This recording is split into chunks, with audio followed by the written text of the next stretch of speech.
Sawa, tumeanza live basi. Karibu sana ase. There's another man cave talk. Oh, sijaanza TikTok bado. Tuanze TikTok pia. Hii ni episode 122.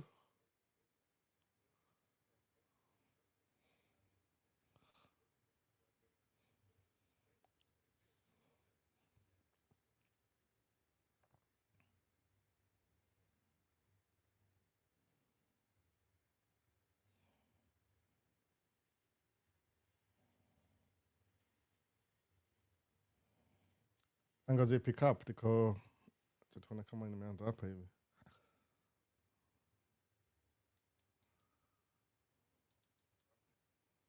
Okay, sounds good. Sasa. So, mtu wa kwanza hapa alikuwa Kwame. Ako nini? Na TikTok kweli. Hebu tuone.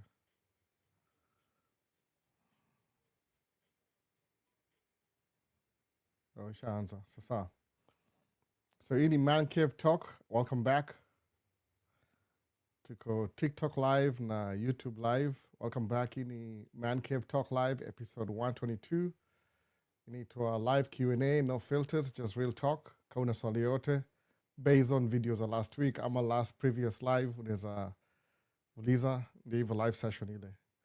Leo itakuwa kama maybe 2 hours hivi. Nimechelewa kidogo kuanza, lakini hatuko late sana. So hiyo ndio ni ya leo. Topic ya mwisho ilikuwa about tracking. Ile tracking niko try to describe the easiest way ya entry level ya tracking kwa kama nini hivi. Mbona kitu imove? Tuna kuwa situated bado. So I hope niko loud and clear. Kama unasikiza, hebu tuone. Kulikuwa na Kwame alikuja hapa mapema sana kidogo. Sema tuko kambi. Ilikuwa couple of ilikuwa a few minutes ago, maybe 2 minutes ago. Alafu kuna msako ndani YouTube nimefika. Godwill Braham. Sema jina lako riba. Kuna Godwill B alafu Ramuel. Ni kind of hard to pronounce. Too many words. Naona. Sema hapa hello mkuu. Poa kabisa vipi bana? So nilikuwa naongea juu ya the last video ilikuwa juu ya mambo ya tracking na sijui kama ni mix up hizo tu. Kulikuwa na day cab na dump truck. So nilikuwa suggest ile kwanza na day cab ni a little bit cheaper than kwanza na dump truck, because dump truck una buy a whole ni kama a whole customized truck setup. Inakuwa hard kidogo, lakini alafu pia bei yake pia typically a good used dump truck itakuwa almost over what 100,000 150 something like that, 6 figures. Lakini a good used day cab itakuwa maybe hata 40,000 20,000, just depends, because ziko more in the market. So kuna ile nitongaje ile the best way kusema express ni there's more of them, so ni easier ku afford your day cab. Lakini dump truck kunua, a previous owner has to be selling it ama a company that runs dump truck, so that's why inakuwa a little bit expensive. Lakini a good entry level ni side dump. Side dump you don't own the trailer. Kama leo nimevaa shati ya hii ni MBE. This is a company I work for, MBE. Inaitwa MBE Tracking and Material Supply. Established 1984. Nilikuwa na safety meeting jana, wakanipatia t-shirt ya attendance. So nikasema acha nivae leo ndio ni at least niwakilishe nijue. So this is a company nimework now for the last 15-16 years hivi. Nikipull both side dump na dump truck. They own their own side dump trailers, so kama uko interested unaweza pigia simu, the same name, to look up online, uangalie information yao, call, watakwambia everything about what they do, what expectations. Ni pretty easy, by the way. Kama tuseme uko na CDL license already and you can buy your own truck. They even have trucks for sale, by the way. Ukiongea nao, they can sell you one of their trucks which is already set up, ready to go. I think zinaanzia kama 45,000. Wamecheck everything. They won't sell you not working, like a bad equipment. Itakuwa at least pretty much inafanya job. So naweza kuambia kweli kabisa, nimenunua truck zao 2 nikianza. When I first started, nianza na truck moja, the truck I was driving from one of my friends. lakini my second truck ni by kwao, third truck kwao. So wako na pretty good history ya equipment wanakuuzia because wanakusupport. Basically ni kama ile they're in business, you're in business, so they really want to support you in your business too, ukuwe successful. So it's up to wewe, ni commitment na hard work. Hiyo ndio kwa mzuri hivyo. So is it advisable to leave your job ya Kenya 250k kuja US for tracking? Josephat, I mean, if you want to, that's up to you. Unajua hivyo. 250k ni US dollars ama Kenya shillings? Ala Kenya shillings, I think it's a lot of money. Sijui how much 250, acha niangalie. 250, come on 250k, if you're doing well, there's a multiply, maybe you leave off maybe, I don't know, 60,000, you can save 100,000. Sijui 250k ni how much Kenya? Tracking the business, it's like you're asking me, is it advisable to leave my high-paying job for a business? No. Ukiniuliza mimi in my own biased view, nasema yes. Lakini I've never been on the other side of maybe niko na ile ati I have a job that pays, nikipata a job that pays me 250k US dollars a year, I'm going for the job. I mean, it's a two-way thing. No. Sababu in tracking, we pretty much make the same amount of money, lakini as an owner, determination ni hivi, kama naweza break down a little bit more before niangalie ma Q&A. Kuna any Q&A hapa hivi? Hebu tuone kama kuna, just in case. Yes, I'm gonna make 250k. The way you explain complex ideas makes me want to learn more. Is unforgettable. Oh, appreciate it. Thanks a lot. I'm glad it's helping you understand these things better.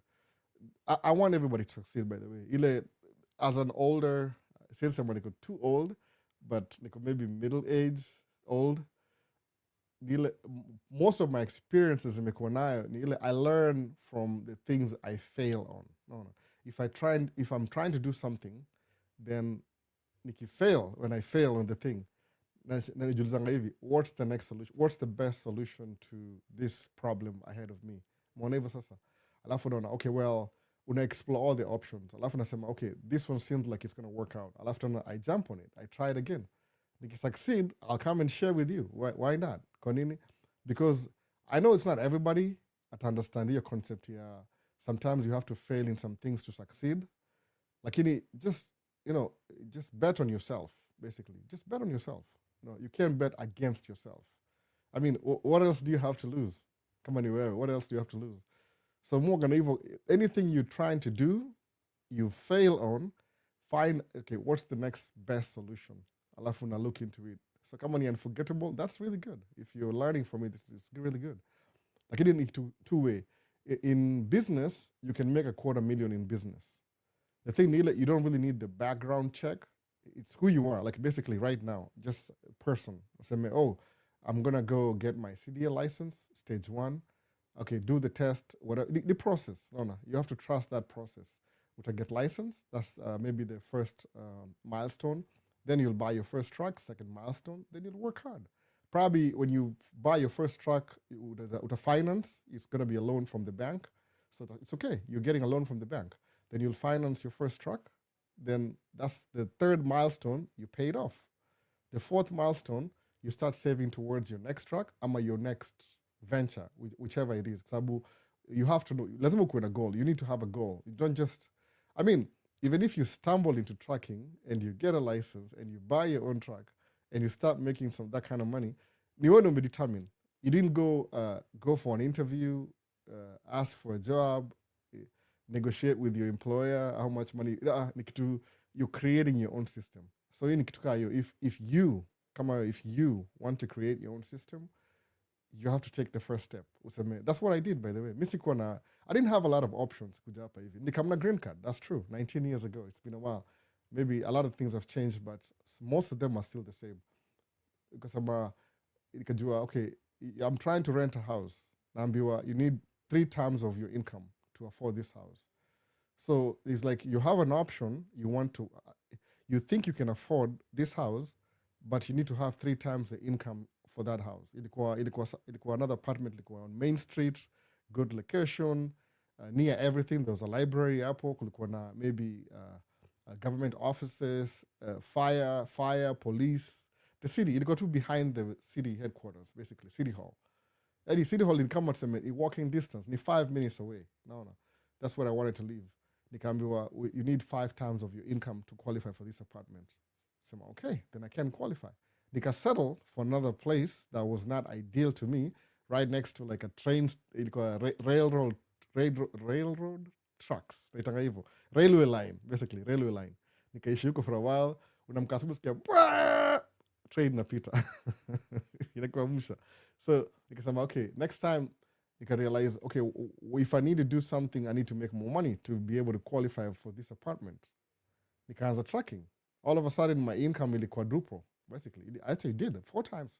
I was making 4 times more than what I was making doing my 2 minimum wage jobs. Because kama in context naweza kwambia, my first job kuja hapa States ilikuwa I worked in a store. Ilikuwa kama ni pharmacy, inaitwa Walgreens. Ni pharmacy in the back, but kuna convenience store kumbele. So it was pretty much a pharmacy. No. That was my first job. Alafu how much was I paid? $7 an hour. Nikitoka ilikuwa $9 an hour. Alafu my second job, nilipata within 2 weeks hivi ilikuwa in a factory, in an assembly line. So they were paying me like about $12.75, I think. Sikumbuki. Nilikuwa na check kama ya $450 hivi. $450 plus maybe $900. $900 in 2 weeks plus $250 from my other job. So combined hizo mbili ni kama approximately 2,000, 1,800 plus 500. So the 2,300 a month. No. If I did a little bit of overtime, napata maybe 2,500. Alafu naingia tracking, in 2 weeks, my check is 5,000. No. Another 2 weeks, 10,000. Man, it didn't talk from, my income will quadruple. Then I went to that apartment, same apartment that walifail kunipatia nini apartment. Nikauliza, hey, I need an apartment. Akaniona, oh, this guy's been here before. Within 1 hour alinipigia simu. I actually missed the call because I siku believe niko nasemaje, I'm going to wait another 1 month before I'm qualified for the apartment. So nikaenda kwa one of the Chinese restaurants ilikuwa around the neighborhood that I used to go to. It's my first Chinese restaurant, by the way. I always remember. Alafu nikaenda huko hivyo. I had my lunch. I remember everything, by the way. Nika had lunch. Nikatoka hapo hivyo. Then I was on my way to go check out the truck that I just bought. On my way, nikapata phone call. Nikasikia voicemail that I got an apartment. Ilinistua yani. Maybe I was too excited or too, I don't know what kind of emotions. I threw up, by the way. Nikabidi pull over on the side of the road kwa shoulder. Remember exactly the whole event the same day. Nikatoka nje, nikaka kwa passenger side. Then I threw up all the food that I just ate, all the Chinese food. So, I don't know what happened to me that day because I'm excited. Because I believe nime qualify for my first apartment. Yani, this is big deal to me. No. So basically, that's what it is. My obstacles ni kama a blessing. Juu unaona, okay, I have a problem, how do I solve it? So kwangu kwanza nianza na hivyo. What quadrupled my income from minimum wage ilikuwa tracking. So and I've been at it for a while. Lakini kusema una make $250K a year in Kenya, if it's US dollars, keep your job. If you ask me, keep your job for now. But try and live within your means. Alafu maybe maximize the money that you have. Like maybe use a little bit of it, alafu save more. No. So Charles Belimo, a long time, hope you're doing okay. I'm doing good. Miss Lydia Merudi, our residents, you're doing different things now. Good morning, Albor. Mambo poa sana, nakuona. Mwona video zako bado. I'm still follow you. Na recruiting na nini. Karibu sana. So that's what you do. Kama uko na job poa, uko na mshahara fiti, stick to it. No. Who am I to tell you what to do? Lakini ukiona kama you're starting off from the scratch, you want to build your own thing, then get into business. No, just get into business, build your own path, make some mistakes, learn. Kuna hiyo assumption ile, the first time you make a lot of money, if you're not used to it, utai misuse. That's a guarantee. Learn that. Understand sahi. Hata kumbuka hii section ikisema hivyo. You'll buy stupid ish for a while. Alafu ndio useme, what am I doing? No. Okay, I need a phone. Nunua phone. like there's an analogy. So, okay, I need an iPhone 17, 15. I don't care. I'm okay, buy iPhone 15. Okay, I need another iPhone so I can make it to the new iPhone 15.1, 15.2. Okay, I have 2 phones. What else do I need? Oh, I need some lights for my camera in remote. Oh, I'm gonna buy the lights. Oh, unaangalia Maisha states. Right, ideas. I need a soundboard. I need a microphone. You'll buy stupid shit. In the beginning when you come into money the first time. Lakini kumbuka tu, just remember this conversation that I'm having, it's only for a reason. Sema ikuwa na structure ndio usikuwe surprised. Kama ujua if I crashed into $1 million today, unfortunately, ile tu ni, I'm saying crash, which is almost impossible. But just imagine, let's just say it's true. If come into $1 million today, I know exactly what I'm going to do with it. Exactly, yani. Your scenario may play in my mind over and over again. So I'm preparing for that big moment. Exactly what I'm going to do with it, I know. So you something you have to pre-planning of your next move. So that's what it is. Kwanza na side amp is cheaper because the tracks are cheaper. 40K, imagine 40K. If you buy independently, maybe ni 40K. Ukiinstall ile system ya kudump another 10K na kwa 50K. Alafu maybe utafinance 60K kitu kaa hiyo. Ukifinance 60K, they might give you 4 years. So chukua 12 times 4 divide by 60. It'll determine how much money you're paying plus interest, whatever. Alafu wanzi hapo. Alafu stay at it. Job sufanya hapa hivi construction, it's seasonal. See the whole year, see 12 months. At most ni kama hata there's some 8 months. 8 to 9 months, at most 9 months. Anything after 9 months ni bonus. At least within Minnesota because of the weather. I'll shut down because of the weather. So basically, if you do that and you start off from understand that all the money you make, you need to save up for 3 months with no work and have enough money to get you started after 3 months. No, kitu kaa hiyo. Alafu, you build your way. If you're a couple, if you're married, to advantage. One of you can go apate job for the sake of two. They go for employment because they need insurance, some other benefits, the employment. Alafu on the side mnakuwa na business. That team here, one of the partners are in business, na one are in nini. Preferably the man can do the track, the woman can do the employee thing. I'm a vice versa, it doesn't matter, but I'm just being equal opportunity. No. So, you work your way out. Itakuwa easier to achieve your goals when you're doing it together, by the way. No. Two forces are stronger than one. Whatever goals you have, you get there twice as fast when there's 2 of you. Mukwa 4 inakuwa 4 times as fast. Lakini sometimes kuwa na ally na watu who you're not connected to, experience, it takes some time. So, okay, what's your recommendation on starting a tracking business with the current economy? Keep 926. It doesn't really matter. If you're starting, you're starting. You're not looking at today and what come on, suppose, okay, this is Maisha States, it's Maisha States video channel. Okay, I'm not the one who came up with the name per se. It's the subscribers. People suggested, hey, it should be Maisha States. Okay, so Maisha States. So Maisha, the life in the States, pretty much my perspective. I love as much as I can share with my limitations. I have some limitations. So mostly kwa channel, I don't talk about current affairs. Mortgage your long-term goals.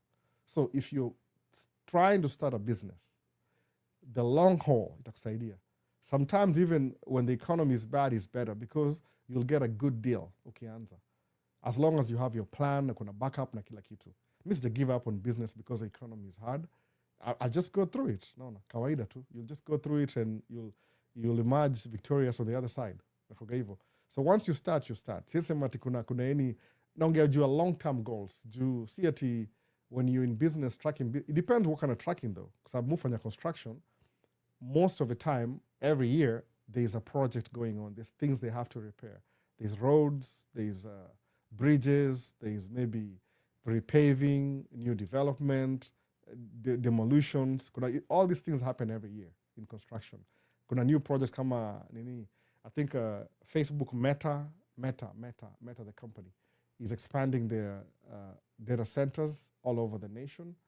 I think because of AI, they need more capacity for that. So they've been building in different communities all over, statewide, countrywide. So it makes sense kwa hivyo. Constructions will always be there. So over the road, kuna specific kama reefer if you're delivering food. That will never stop. Imagine, you'll never stop delivering food. Why? Because food people eat whether the economy is good or bad. So it's a long-term goal. You can deliver fuel. People need fuel on a daily basis. It doesn't matter what the economy, gas is diesel is $5. It doesn't matter. It's $2, $5. People still need gas, the energy. Same thing if you're investing in stocks. One of the best stocks to invest in is energy. Energy will always, people always need energy. So you never lose. Itakuwa ile trajectory just going up and up. So kuna strategy semeti, usiangalie vitu za short term ati the economy now. You know why we have problems sahi right now? Na mi focus kwa sababu ni Maisha states in general, kuna ile ni kama secret agreement na hii channel. I don't dwell on current affairs. I'm not reporting on news.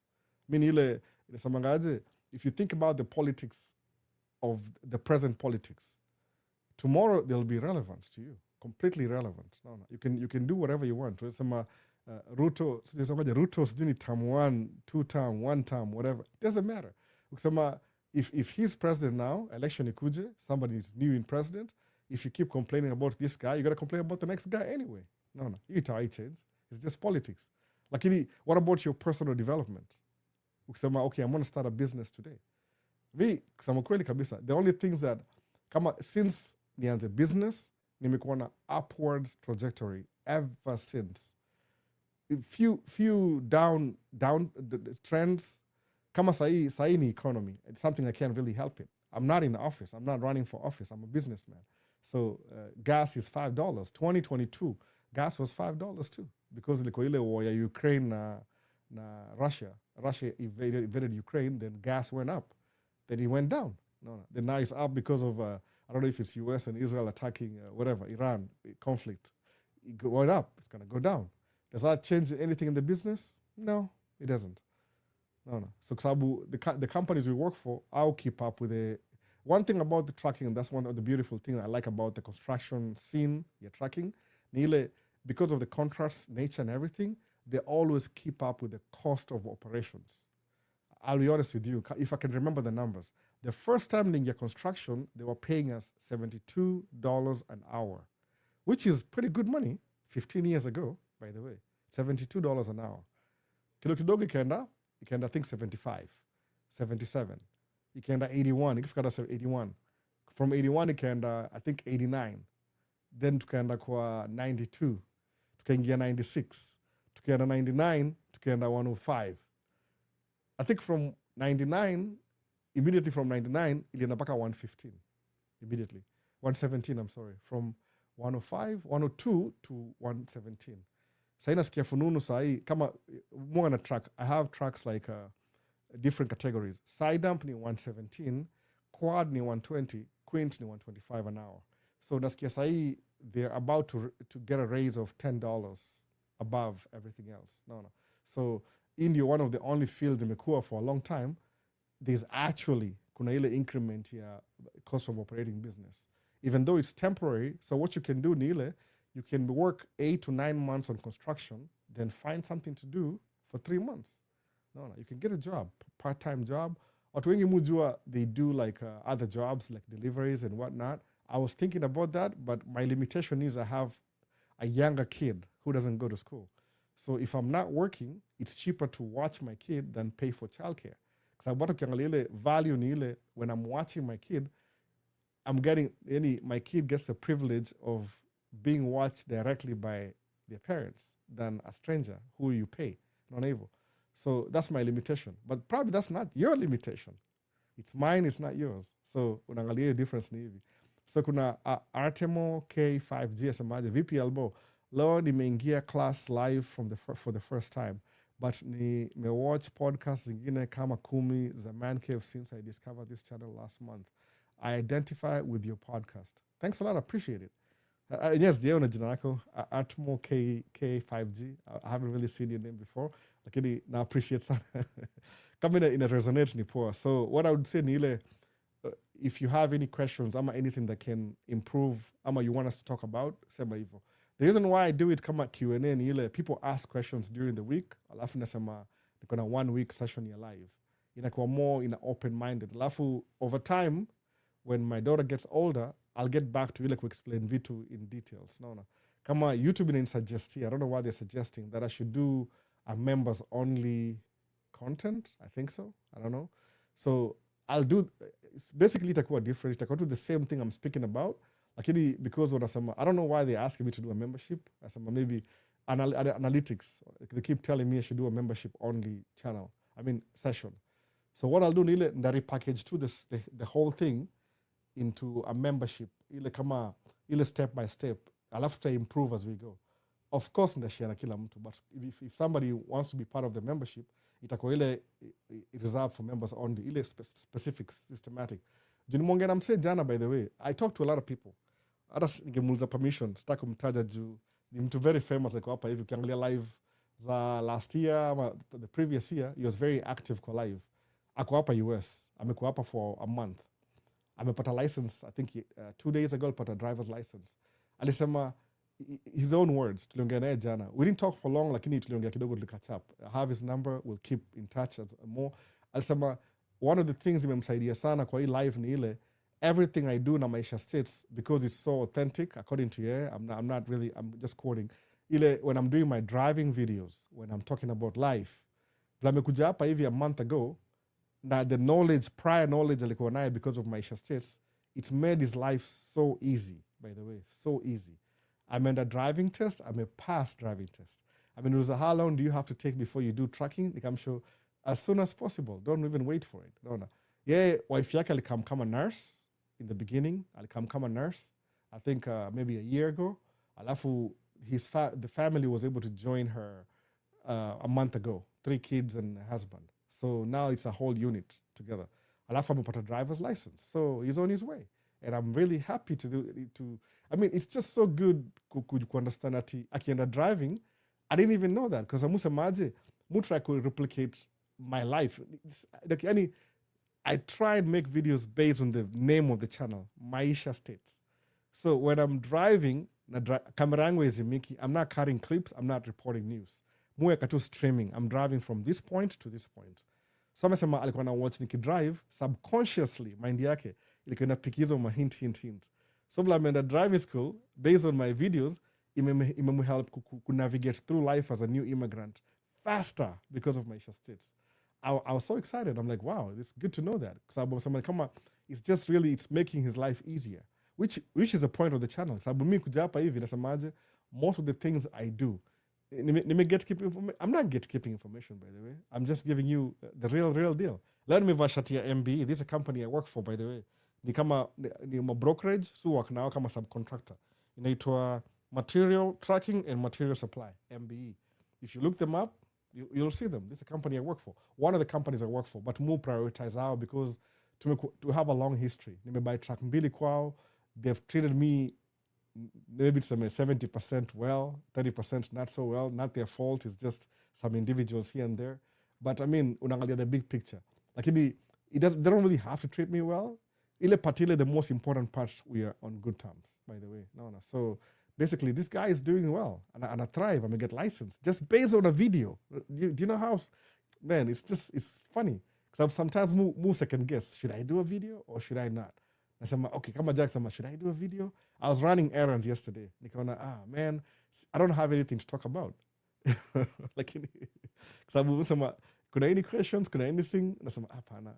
The last thing kanaongea ilikuwa juu ya tracking. Okay, to Q&A. Semaje, kuna Joslik, shortcuts is always wrong cuts. Mimi niliambiwa mpaka nipate green card, nipate license ya tracking. Mimi niliambiwa mpaka nipate green card, nipate license ya tracking.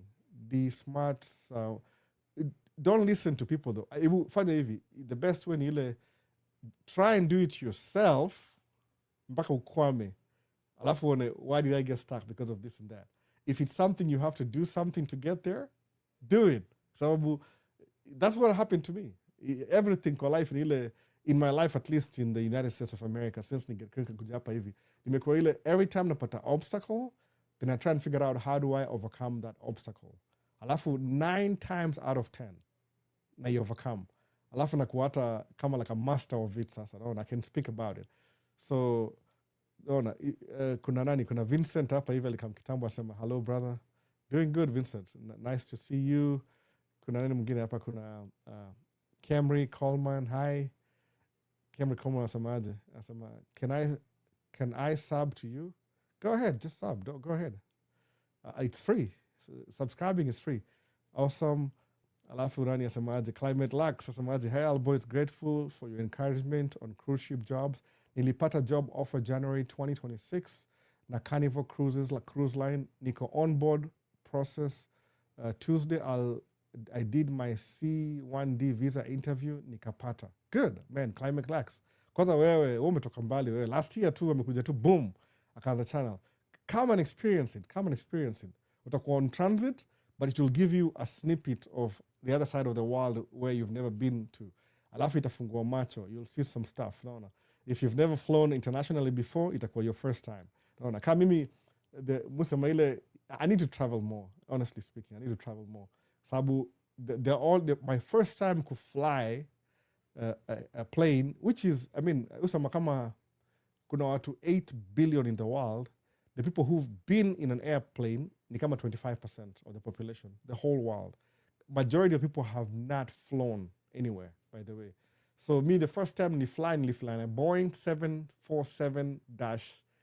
747-400 ilikuwa KLM from Jomo Kenyatta International Airport to itongaje Amsterdam Schiphol AMS Amsterdam Schiphol Airport katika hiyo international, alafu nikamka Minneapolis St. Paul. So nikamuku hivi, the flight ilikuwa KLM Boeing 747-400 ni wide body, nilikuwa of course economy, I wasn't so rich. Nikafly kafika hapa hivyo Amsterdam, I think ilikuwa morning, then 4 hours ilikuwa waiting time, 4 hours hivi nikatransfer ile itongaje ile layover 4 hours, nikaswitch to ilikuwa Northwest Airlines. Now that I know well about Northwest Airlines and the route, nikafikiria ndege ilikuwa Boeing 77, I don't think ilikuwa Airbus A330-300 or something like that. Ilikuwa hiyo route wamenunua siku hiyo. I think so. Sababu a year after nishakuja hapa, hiyo Northwest iliuzwa to Delta. So Delta owns the company now full time. They still kept the planes. So kuangalia history yake ni ile nilipanda Boeing 747, ilikuwa wide body aircraft mpaka hapa, alafu nikaingia Airbus A330 mpaka Minneapolis MSP. So the 2 wide bodies international flight. After that, I've never really traveled international again. Nimekoma hapa for 19 years. Alafu 19 years by the way. So then the flip side ni ile nishepanda hizi ma local, hizi kwenda tu kama tuseme Florida, Seattle, wapi, na hizi ma narrow body airplanes. Hiyo ndio experience yangu. But soon I think nimekuwa too busy because my oldest daughter iko turn 16 this year. So I've just been a parent and trying to do business and figuring out life. So sijaipata time ya travel vizuri. But I think in the future, I'm heading there. So kalapia nani Climate Lux amesema, hi Albo, I'm grateful for the encouragement on cruise ship jobs iko last year. Nilipata job offer January 2026 na Carnival Cruise Line. Niko onboarding process. On Tuesday, I did my C1D visa interview na nikapata. No. Congratulations, man. Come and experience the world. No. Technically, it's like una provide a service in a cruise ship na people pay to go to those cruise ships. So ni kama uko paid vacation, technically. No, for a while. Good experience. Alafu, what happens ni ile, there's a guy, one of my friends, we encouraged last year, this maybe not last year, 2024, anunue truck yake. He was already a driver for a while, but he didn't have the motivation to switch over to the other side. So what he did ni hivi, alinunua truck yake ya first. Akaanza construction naye for the first time. Alafu construction ikaisha. But because alikuwa amenunua hiyo truck, he made the first move ya kuanza business in the beginning. Yani ilibuild ile confidence yake, I could say so in my own words. He could say it better. Alafu akaanza off season akatumia the same truck kufanya kazi extra ile ku just another business. Ameanza kuthink kama businessman, like if I have the equipment, if I have everything, let me go to the next step and do something else. Akaanza kudo the next thing ikakuwa more lucrative than the first thing. So sasa ameanza kuona, I don't even need to go to the first thing because the second thing is working out. No. Nimusema hivyo, it counts to just do something. Unaona, just do it. Kwa nini? Itakuhelp kufika the next step that you're looking forward to. Si guarantee, lakini ile fact ile unaifanya tu, doing things, itakufungulia njia you never thought you had. Like it was right before your eyes all this time. Either two, you never had the guts to move to the next one. Naona hivyo. Inakuwa hivyo basi. So usife moyo, fanya tu kabisa, naona. So mimi niliambiwa, okay, hapa ni D something. Sijui imepotea wapi. Anyway, next ni wapi hapa kuna keep it raw and real. Naona. Maish Ken 2414. Anasema hivyo. So inakuwa hivyo, unaangalia tu ni ile as things go. Is it working out? Ama it's not working out? Lakini the moment umeanza kuifanya, musema tu any movement is progress to the right direction. Jukika stagnant, unajua usema hivi, kama tunaishi kwa planet Earth. Planet Earth on a hourly, almost every second, it's going around. No, it's going around. So if it become a globe, muamini, the world is a globe. Kuna some like a flat. I don't know how flat. Okay, suppose it's a turntable, whatever you want to do. Hata nikwe inclusive to the flat earthers theory.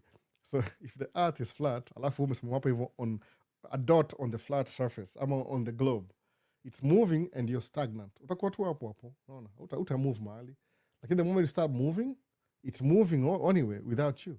Uko tu pale the same spot, the same dot on the globe, ama on the flat surface, whichever you believe in. I don't believe in flat. Flat, it doesn't make any sense because of the way the planes fly. It doesn't make any sense at all. No. It makes sense. Ukiangalia aviation, there's no way it could be flat. So inasema hivyo. So any movement in progress. The way economy ya world is structured, things would happen to you when you just sit down and do nothing. Kuna system imekuwa created. I don't know if it's unfair or fair. Kuna communism, kuna capitalism. Mostly in capitalism. So for you to participate kwa capitalism, there's a way you have to move. There's a way you have to move. It might look unfair. I'm not the one who made the rules. Neither to understand the rules, play the game by the rules. Simple. No. Kama ija make sense, ni hivyo. Do you see? I'm not the one who created the game. Game imekuwa created kabisa tangu from the beginning. No. Hata naweza itype hivyo. No. Understand. Kama nini nimeitype haraka. No. Understand the rules. Alafu nasema dash play the game by the rules. Ndio hivyo tu. Understand the rules, play the game by the rules. Command A, C, niseme enter. Kama itakopi hapo, alafu nikuje kwa hapa pia niseme the same thing. Natumia nini? Understand the rules, play the game by the rules. That's it. Hiyo ndio nini yangu. Niliget from somebody else somewhere, but it's true. It's just, that's what you gotta do. Understand the rules, play the game by the rules. Mbona update? What happened?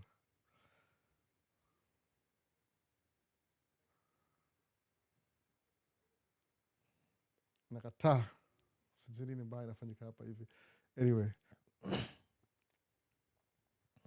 So that's how you will move in the world. So ukiangalia next ni kuna balance of opinion yako if needed, opinion yako if need be, kuingia kwa crime in order to make it. I'm not saying crime. I will never say that. No. That's, you're putting words in my mouth. Kama some of Naija people, don't do that. Don't do the crime thing. I never say that. No. Me I have a business, I have a license, I have insurance. No, I drive by the speed limit. Keep all the laws. Just say anything about crime. Don't misquote me. Don't put words like that in my mouth. No. I stick to the right way of doing things.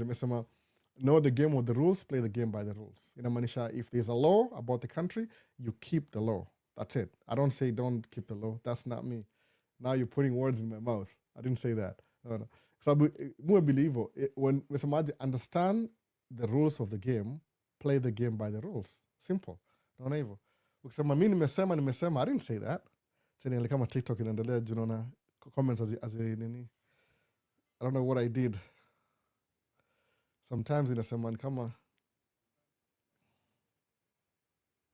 hapo ina refresh na huko refresh, naona nimesema hivyo, understand the rules, play the game by the rules. Nimesema hivyo, I think so.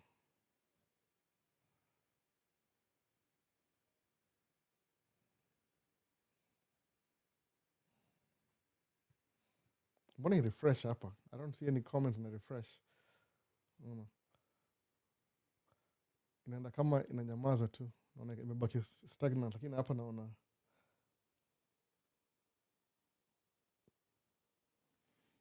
ndio hiyo basi imeendelea hivyo. I think ni copy in the beginning.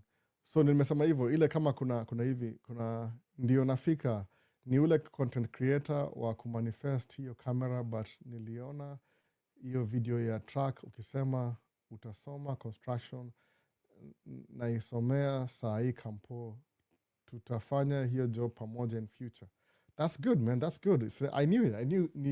I was talking to this guy yoga na kampuni yake, nikamuuliza what do people do ile, okay, I work with a lot of jobs, ile kuna job ya hii, kuna job ya hapa, so nikaunderstand kuna watu ile the whole process inaanza hivi, government needs a road repaired, alafu wana list road for repair, then when they do that over time unapata somebody picks up the contract, alafu wana negotiate, wanakuwa na estimators, alafu it moves on from that stage and blah blah blah. So it was so what kind of degree do you need to have to do such things? Akaniambia, well, it's construction management. So really, yeah. So what do they teach in that? Akaniambia, well, it'll teach about estimating projects.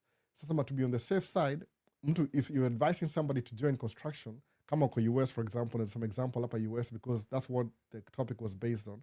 Dimtoko hapo already. Akaniambia, you can go to community college, which is kama Kenya Polytechnic kama community college. It's a county college, in a county, basically, county. Kuna state, county, federal. So kitu kama community college ni within the county college. So it's a little bit cheaper. Sababu iko funded na taxes from the county. So hiyo ni community college. Alafu unafanya construction management. I think kama 2-year program hivi. Ukikuja na kufanya construction management na community college inaitwa M-Visa. Ile M-Visa, CF1 ni M1 or something like that. Visa ile community college. 2 years. After 2 years, you find a company, go work as an intern for free. Ile kupata ile real world experience for another 2 years. So while you're interning, take some classes kwa maybe university, alafu ufanye construction management as a degree. Transfer credits za community college, ndio kuena less credits, usirepeat twice. Then kuena mbele sasa utapataje? You already did that, alafu utakuwa na degree na uko na 2 years internship. Then look for a job. Wasema hizo jobs are construction management, if you know the whole thing, inalipa between $150,000 to $250,000 at a highest level. Either kama kuna experience, no kuna education, and you know what you're doing, pretty much somebody can hire you today and you'll just do the thing. No. It pays really good, between $150,000 to $250,000. So the same thing as I'm making a tracking deal, lakini tracking ile in the beginning. So why not do that? Mbona usiingie tracking once a business, then you transition to construction management while you're still doing tracking, then you ingie internship while you're still doing tracking na internship, alafu ingie shule in a way. Ukishaingia upata job, abandon tracking kama business on the side, iko side hustle, then you take the education in the shule. So double income yako kuna make $500,000 from tracking na from shule. Alafu kienda mbele kidogo, maybe you start your own construction company. You already know tracking. So ni kama kuna 2 skills. You can manage trucks, you can manage construction. Inakuwa easier. Then you end up like this company here. So we work with them. I'll do estimating, I'll do bidding, I'll do tracking, all rounder. So another company that needs tracking and bidding, and I'll be, hey, why don't you guys do that for us? We'll just focus on construction. Mnapewa ile a percentage of the work. Maybe ni kitu ya $2 billion. Mnapewa 40% of the work. Inakuwa, how much is that? Half of 1 billion, 40% ni kama seme, is like 800 million. It's a lot of money. So contract na kwa hivyo, you just make things work. Because I never knew that. I'm glad I asked. Junimuza to illustrate, what do you do to bid for jobs? Jumuju are people who bid for jobs and want to end up kumaliza projects.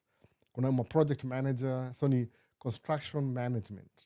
civil construction management ama general. Sijui, I'm yet to look it up. Of course, you know me, hapa hivi Maisha States. The more information I get, the more information I share. So nena niongee na community college nisikie hiyo, nichukue more programs. One of these days, kama one of the rainy days when I'm not working, nda visit one of the community colleges, niongee nao na options, waniambie what you need. Mara mingi US mtu need GED. GED inamaanisha nini? GED, General Education something, GED. Man, nasa hayo kitu kila siku. Hiyo ndio kama starting point. Lakini pia show kama ulimaliza high school, unaona? GED diploma, General Education Diploma, unaona? Meaning General Education Diploma. Inamaanisha ndio hivyo, I think so. I don't know, nasema hivyo. General Education Development I think in the diploma. High school GED too. Inamaanisha hivyo, naona? Sijui mbona comments zangu azirefresh huko hivi, hata sijui, ngoja nione. Naona hapa hivi kama sioni comment yote inakuja hapa hivi.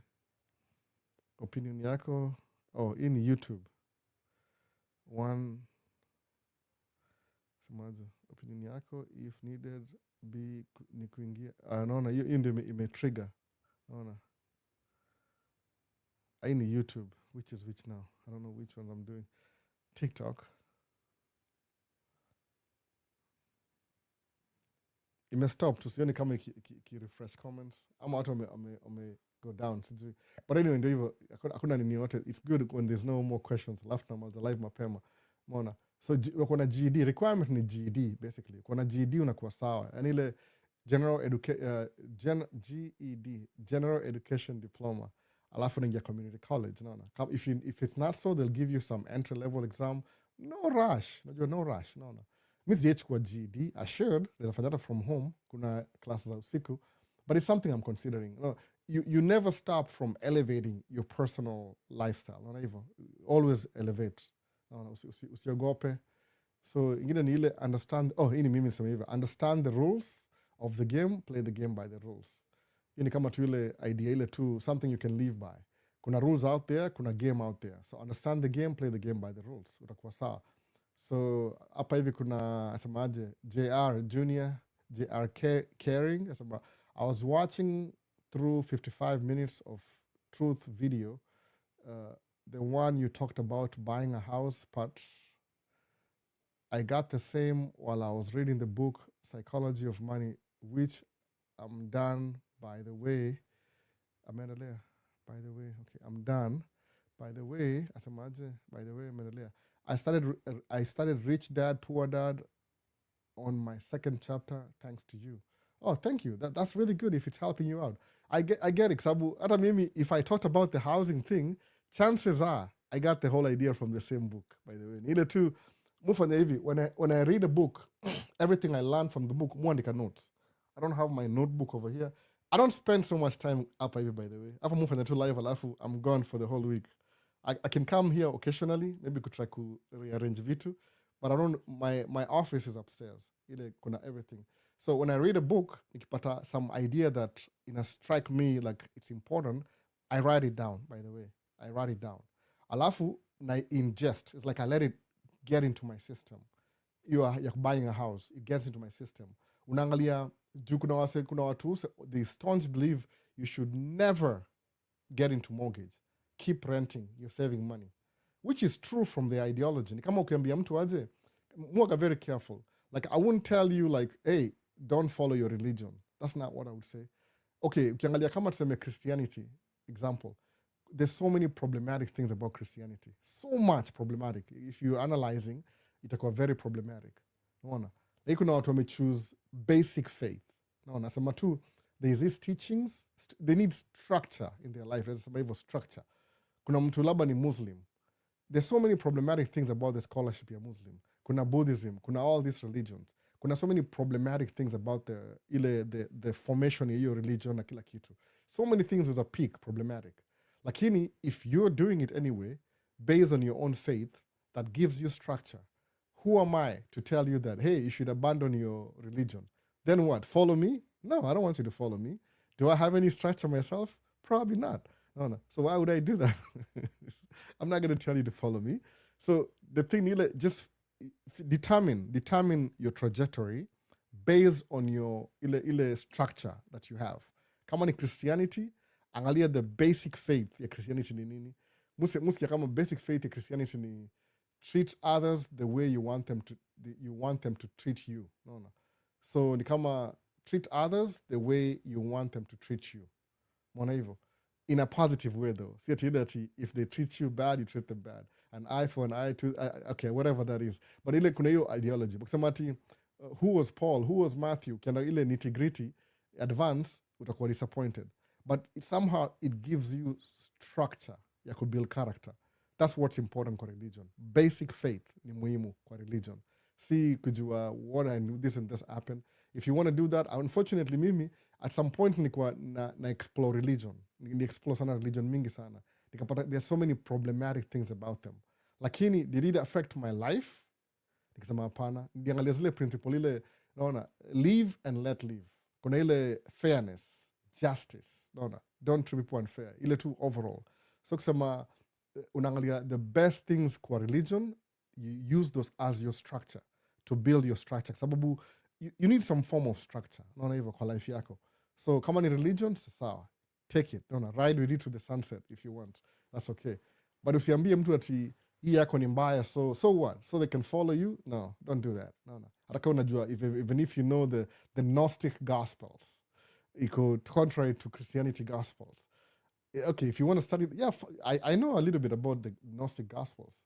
Sababu in the context of Christianity, ni illegal, ni the other side. But ukisoma in its own ground, it makes sense in its own ground. So have your own structure. Naona hivyo. So kusemaje, mtu kusema ati, okay, don't buy a house, just rent because it's too expensive. True, but semaje, analyze usemaje, okay, what about the contrary to that? What if I buy a house? Mwana hivyo. Kuna difference. Sababu, kama mimi usema hivi, we own a house right now. Tumekuwa na hao for the last 4 years, 5 years, sijui. But I've been in America so it took me 15 years before I got my first house. Mwana hivyo, 15 years. Think about that, by the way. Come on, get buy a house maybe 5 years in. I'm giving myself 5 years because 5 years in, that's when you wanna settle down in a new place. Come on, US, 5 years in. Come on, get buy a house 5 years ago. Alafu ni 30-year mortgage. By now, ningekuwa nimeka hapa 19 years. 15 years niko into the mortgage. So I'm almost halfway paying it off. Meaning if I sell the house now, I walk away with a lot of money. Kuna ile equity tied to the house. Mortgage iko na interest. You have to figure out how do you beat the interest. Nimesema nini in the beginning?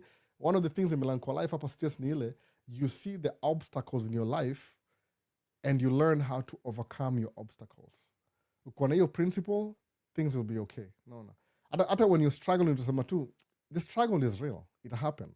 Lakini obstacle determine how do I overcome my obstacles. Step by step. Okay, niko na mortgage. In most ways, I feel like I'm losing my money. Is renting cheaper though? No. Kama ni mambo ya housing. Is renting cheaper? Because rent always goes up. Ijaienda chini. I mean, no landlord at reduce rent. Atatake advantage. Na kama sahi, if you're selling fuel, usikie, oh, there's a war in the Strait of Hormuz. Unaongeza, kurudisha na kwa, let me use this opportunity kuiba pesa for another 1 month. Alafu na kuwa forced to. Nobody reduces their price. So, but if you own a house, utakuwa na mortgage for a long time, by the way. But at the end of it, that house that you bought for or you paid for a long time, kuna maintenance cost, which comes from your pockets too. Or you can borrow against your house to fix your house just to retain the value over time. Ukona insurance. Lakini muona, it's totally worth it ku own hao because ukiangalia history ya America, at least not from 1960, from 1930. Sababu 1960 ndio Civil Rights Act ilikuwa passed, which allowed black people in majority to own houses. But white people and the rest of America from 1930s, kulikuwa na ile the New Deal after kulikuwa na the Great Depression. History to America, a little bit of history.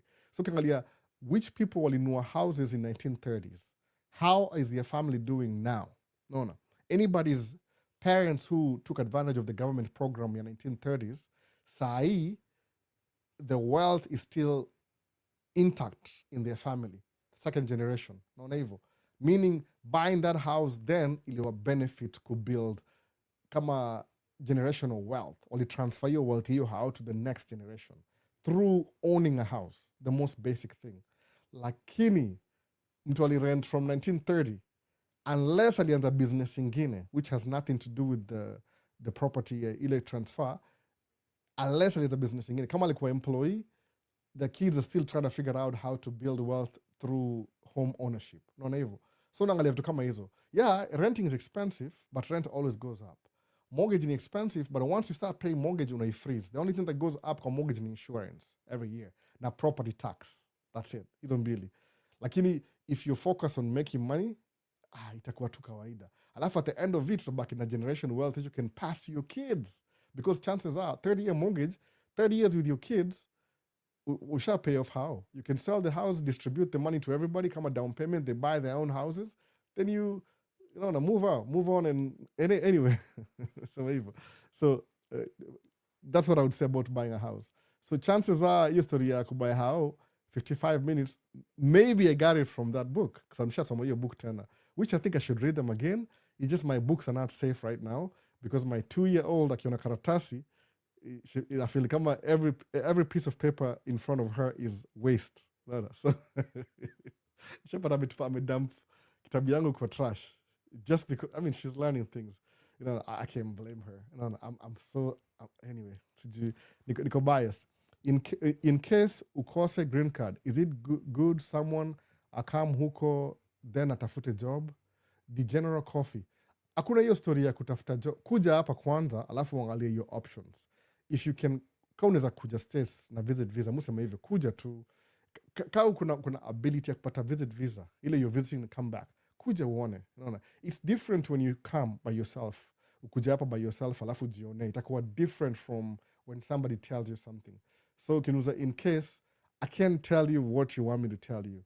Kama unaweza pata hiyo green card, ni the general coffee, just come over, ujione. Alafu tuongee kama tuko hapa, itakuwa different conversation, because utajionea, uone opportunity, even if you go back, utakuwa usha figure out exactly what you want to do next. Naona. So tuenda kwa the next question, ilikuwa nani? Hii ni msewa, ni the same question. Rich Dad Poor Dad. So asemaje, at imo asemaje, nilikuwa nimepiga hesabu ya CNA ama military nikiingia hiyo mtaa, but umechange mindset yangu. Saa hii napiga hesabu ya kuwa business owner, God akinipa chance ya kufika huko. But acha nianze Kenya kwanza. CNA si big deal sana, by the way, ni kama entry level. Military si job per se, ni military. Unaona hivyo? Kuna benefits once umetoka na umesurvive, lakini it's not the only job. Maybe watu wana military from Kenyan perspective. Uzuri ya military kama uko Kenya, iza kupatia makaratasi ya hapa. Ukiingia military, somewhat ina expedite, ina speed up. Expedite ni speed up process ya kuwa raia. Kwa sababu it's to their benefit, kama wewe ni military wa hapa hivi, wewe ni raia pia. Ndio usiende kufight against au, so ina expedite. So one of the benefits ya kuingia military, kama uko Kenya for example, ukuje pata hiyo opportunity kuja States na kuingia military, ina expedite hiyo process ya kuwa raia ama kuwa legal. They'll give you some form of paperwork, because you're already, I think that's the highest level ya ku represent country, because you're willing to fight for the country. Lakini sidhani kama kuna any war in America ishaikuwa threatened na any country per se. Mara mingi America ndio chokoza countries zingine. So ndio msema in terms of military, I mean, ikikuwa kama somebody's attacking my homeland, hata mimi nda sign up nienda kufight, kwa sababu you're defending your home ground. Lakini ikikuwa kama somebody's hiring you to go chokoza somebody's home ground, inakuwa very suspicious. No. Aina ile weight, yeah, it's not worth it. But somebody can use that and just expedite process ya kupata makaratasi. I get it. Hiyo ndakwambia hata mimi, I do whatever you gotta do. Lakini once umaliza hiyo nini yako 4 years ama 5 years, chomoka, anza vitu zingine. Ama build while you're in the military, wana allow fulani, ingia shule online, build what you want to do. No, kwa sababu siwezi kuambia mindset tu ni ile business ni poa from the beginning, ile business mujua ni tracking, but believe me, that's not the end of the road for me. I'm thinking about other future things. Preferably, kwa sababu najua I won't have the same energy I have right now. I'm going to be older and weak as I get older. So if I can make money, another easier way of making money than driving truck the whole day. Okay, see, hata saisi hard sana. Ile tu 10 years from now, if I'm still driving truck, and struggle. That's true. I'll be older, I'll be weaker, I'll be fragile. So many things will happen. No. Age catches up with everybody. So if I can just transfer his story, we've detected inactivity. Oh, taniangalie. TikTok inasema inataka deactivate. Oh, najua hii kawaida. At least nimeikatch before ichomoke. Sometimes hiyo zimika tu alafu inanikatia.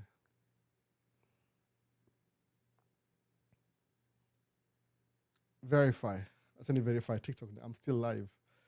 Autaka nikuwe very interactive. Na muaga niko all over the place.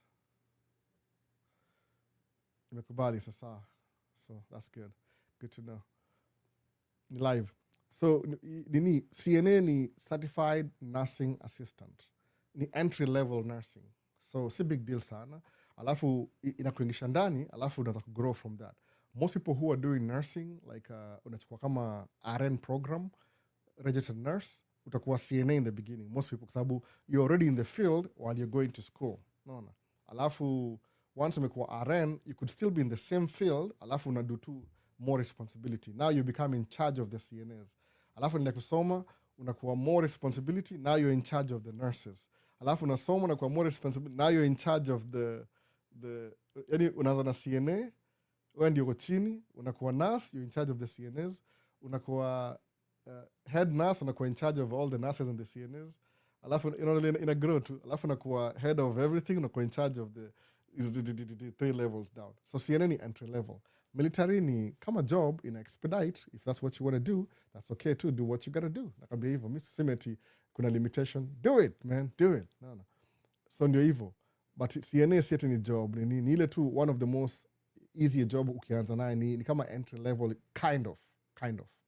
Naona. In some places watu tegemea hiyo sana by the way. Naona. So hiyo ilikuwa ya art asemaje? Nicholas asemaje?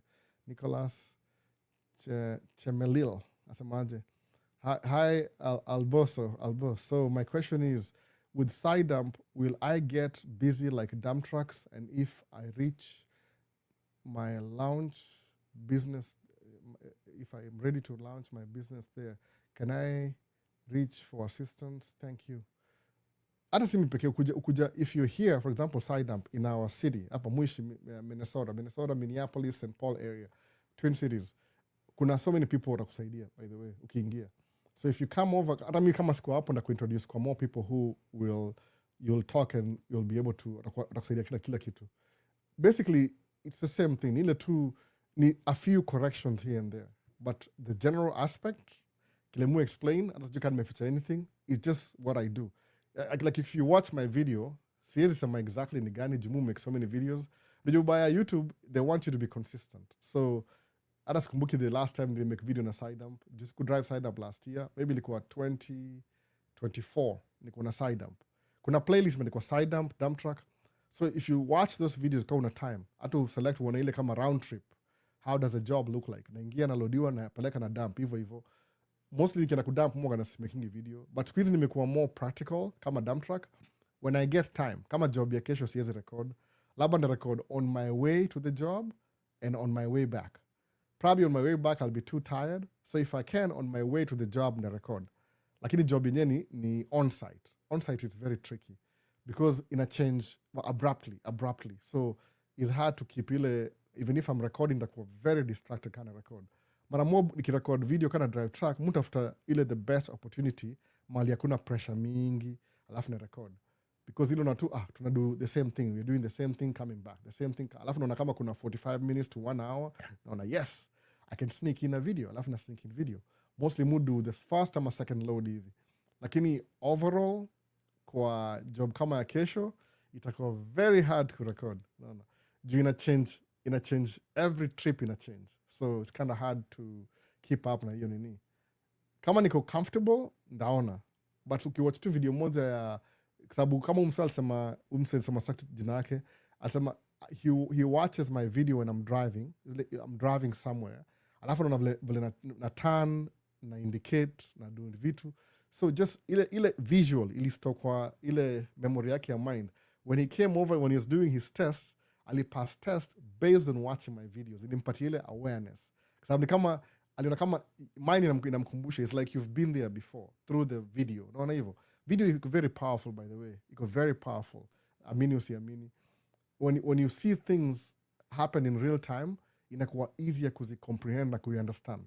Unaona hivyo kama sisi kiongea mambo ya business inaka maybe kitu hata it's not on your alley, hata it's like ni kumpita njia, lakini once you start doing business alafu kumbuka hizi vitu itakwambia I know this, utapata kama ni kama tu ni default. Unaona, that's what happened to me na hizi books niko nasoma.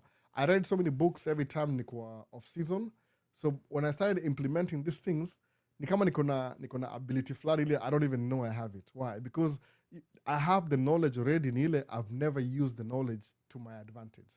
Ile practically you have the knowledge but you haven't practiced your knowledge. Unaona hivyo sasa inakuwa difference.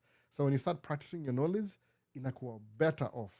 Unaona, inakuwa ina facilitate more kabisa. Unaona, so ukianza na side dump ni seasonal, naweza sema hivyo, ni seasonal.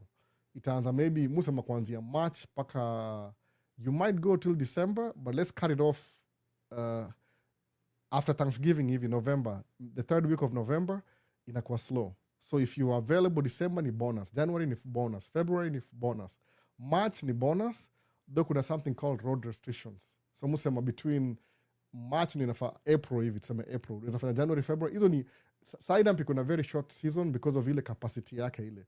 Juu Minnesota, the reason why wako very strict na hizi ma load kwa trailer ni because the bridges were not designed to the bridges are too old. That's let's be honest. To be honest, the bridges are too old.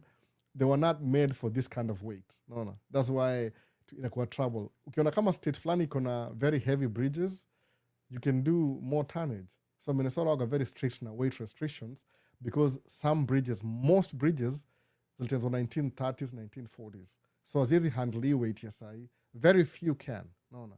So unapata if you're working a job, alafu unapitia barabara zina free bridge, ile haiwezi handle capacity, it becomes more expensive. Unakuwa fined.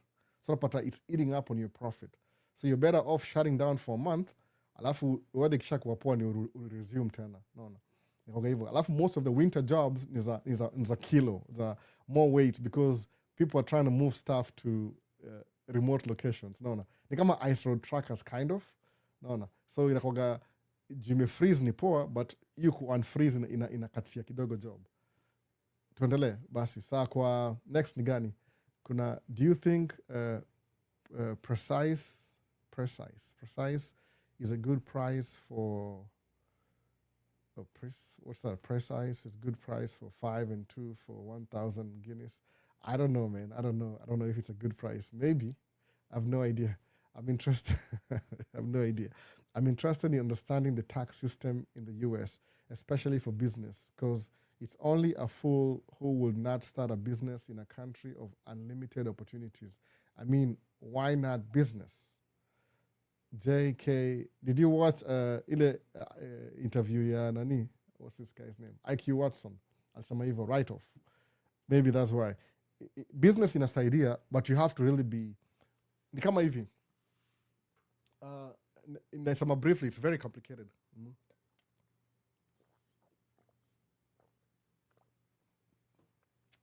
Taxation ni hivi, kwa when you're an employee, with the whole vitu kadhaa. I think ni 10% ni federal tax, approximately 10% of your income ni federal tax. Alafu kuna sijui ni, kama say hapa state yetu hapa hii Minnesota iko na 6 point something, close to 7% ni state tax. Alafu kuna social security ni 3%. So add together, as an employee, whatever money you make, angalia kama 10% plus 7% plus 3% of your income ni tax, by the way. Na tax inaenda kwa iko na level fulani na income. Yani iko complicated, see it ni straightforward ni 10%. So whatever I just said sahi, hiyo ni kama 10 plus 7 plus 3. So it looks like it's 20% of your income ni taxes. Period. So suppose you make $1,000, toa nini 20%. So 200 itakuwa taxes. You will take home 800. Kama ni 1,000. So every month una make 1,000 na you took kama ile tu ni rough figure. No. Itakuwa 10,000. So 10,000, 2,000 in taxes. exactly what I just said. Lakini pia kuna tax brackets. Kan nimesahau kuna 12%, kama if you're making 12,000, 0 to 12,000, kuna tax fulani percentage ina increase. Ni kama iko na level fulani.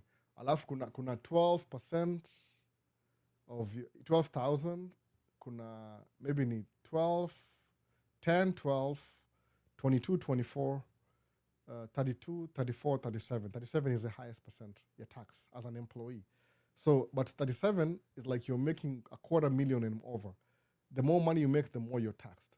So the highest level you're taxed in is 37%. Anything above $250,000 and above, if you're an employee. No. Ukam kwa business inakuwa different because ni different rules. No. So suppose you as an employee una make 300,000, tax yako itakuwa 37% kwa hiyo scale. Lakini kwa business itakuwa different because business wanaangalia other aspects. What they are looking for ni ile your turnover. Turnover ni ile ilitongaje, inaitwaje si turnover. What's the name of this thing? That's how jina term your business. Ile after expenses, whatever money you have left over. Naona hivyo ndio on a tax. Ilitongaje?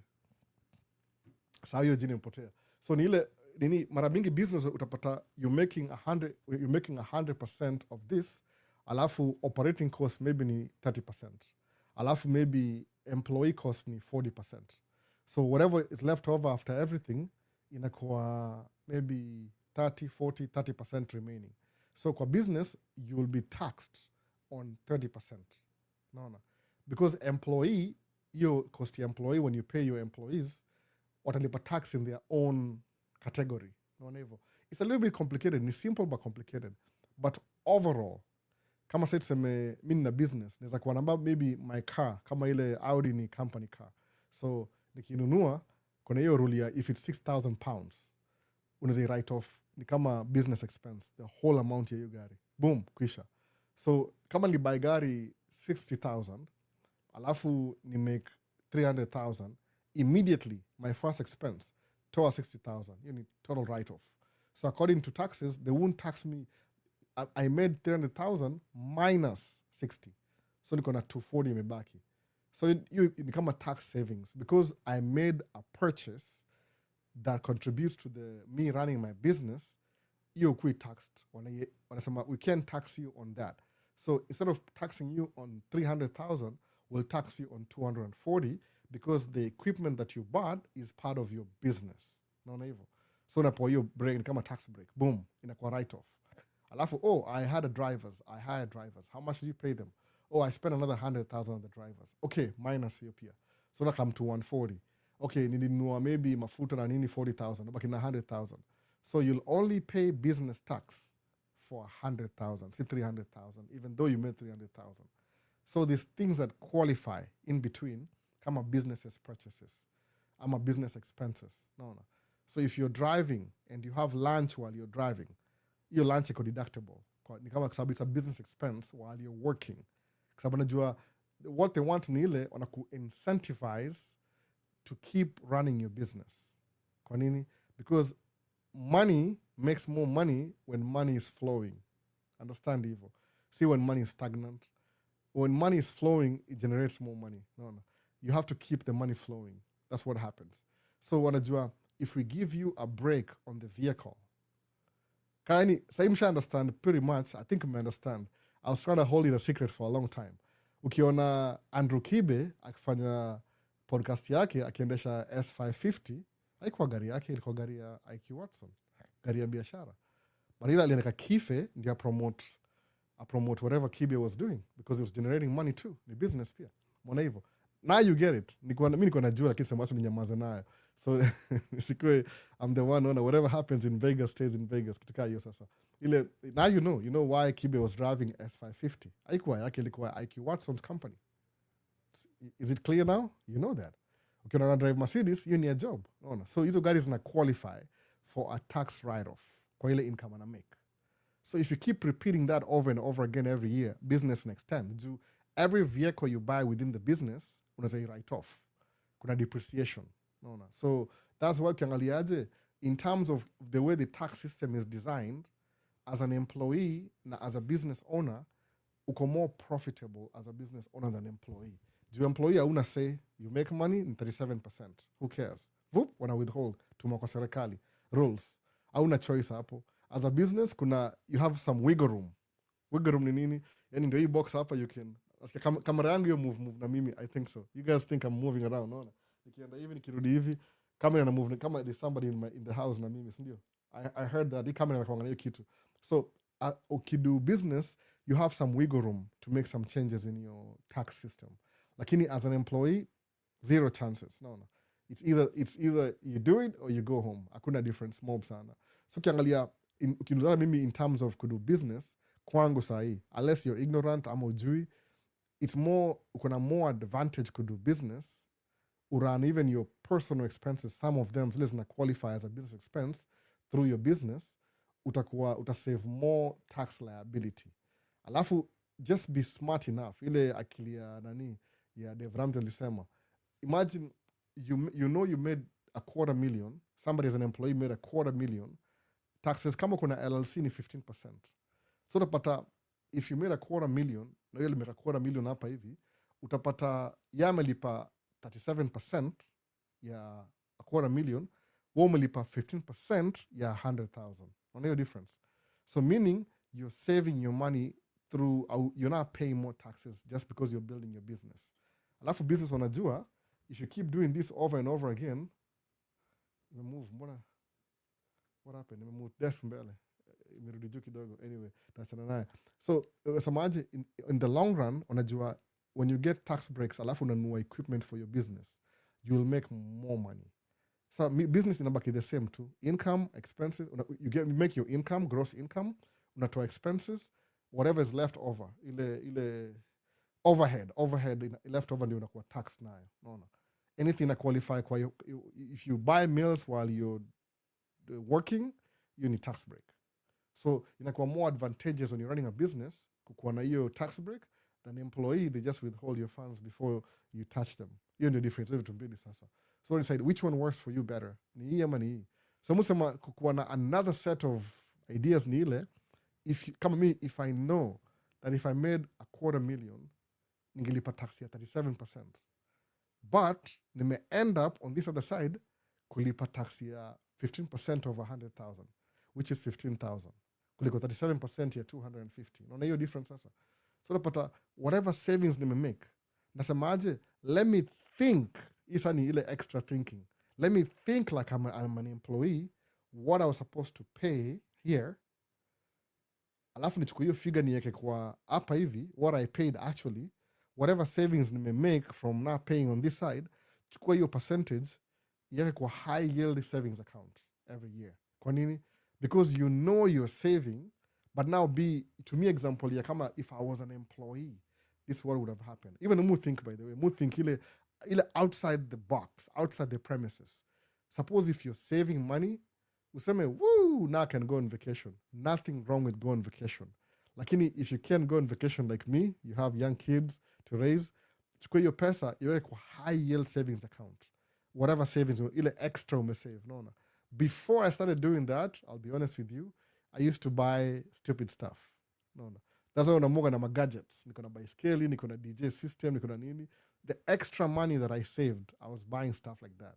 Lakini, okay, now, what benefit did I get from buying this microphone? I can do a podcast. What about the audio? The things you want, not the things you need. So what you do, Nile, you can withdraw, you can withhold the things you want for now, invest on a high yield savings account for later. So it's like you're planning for the future by planting your money in a tree that's going to grow. Come on, the analogy. Because high yield savings account make interest every month, as long as you keep your money over there. I think Kenya need to a money market.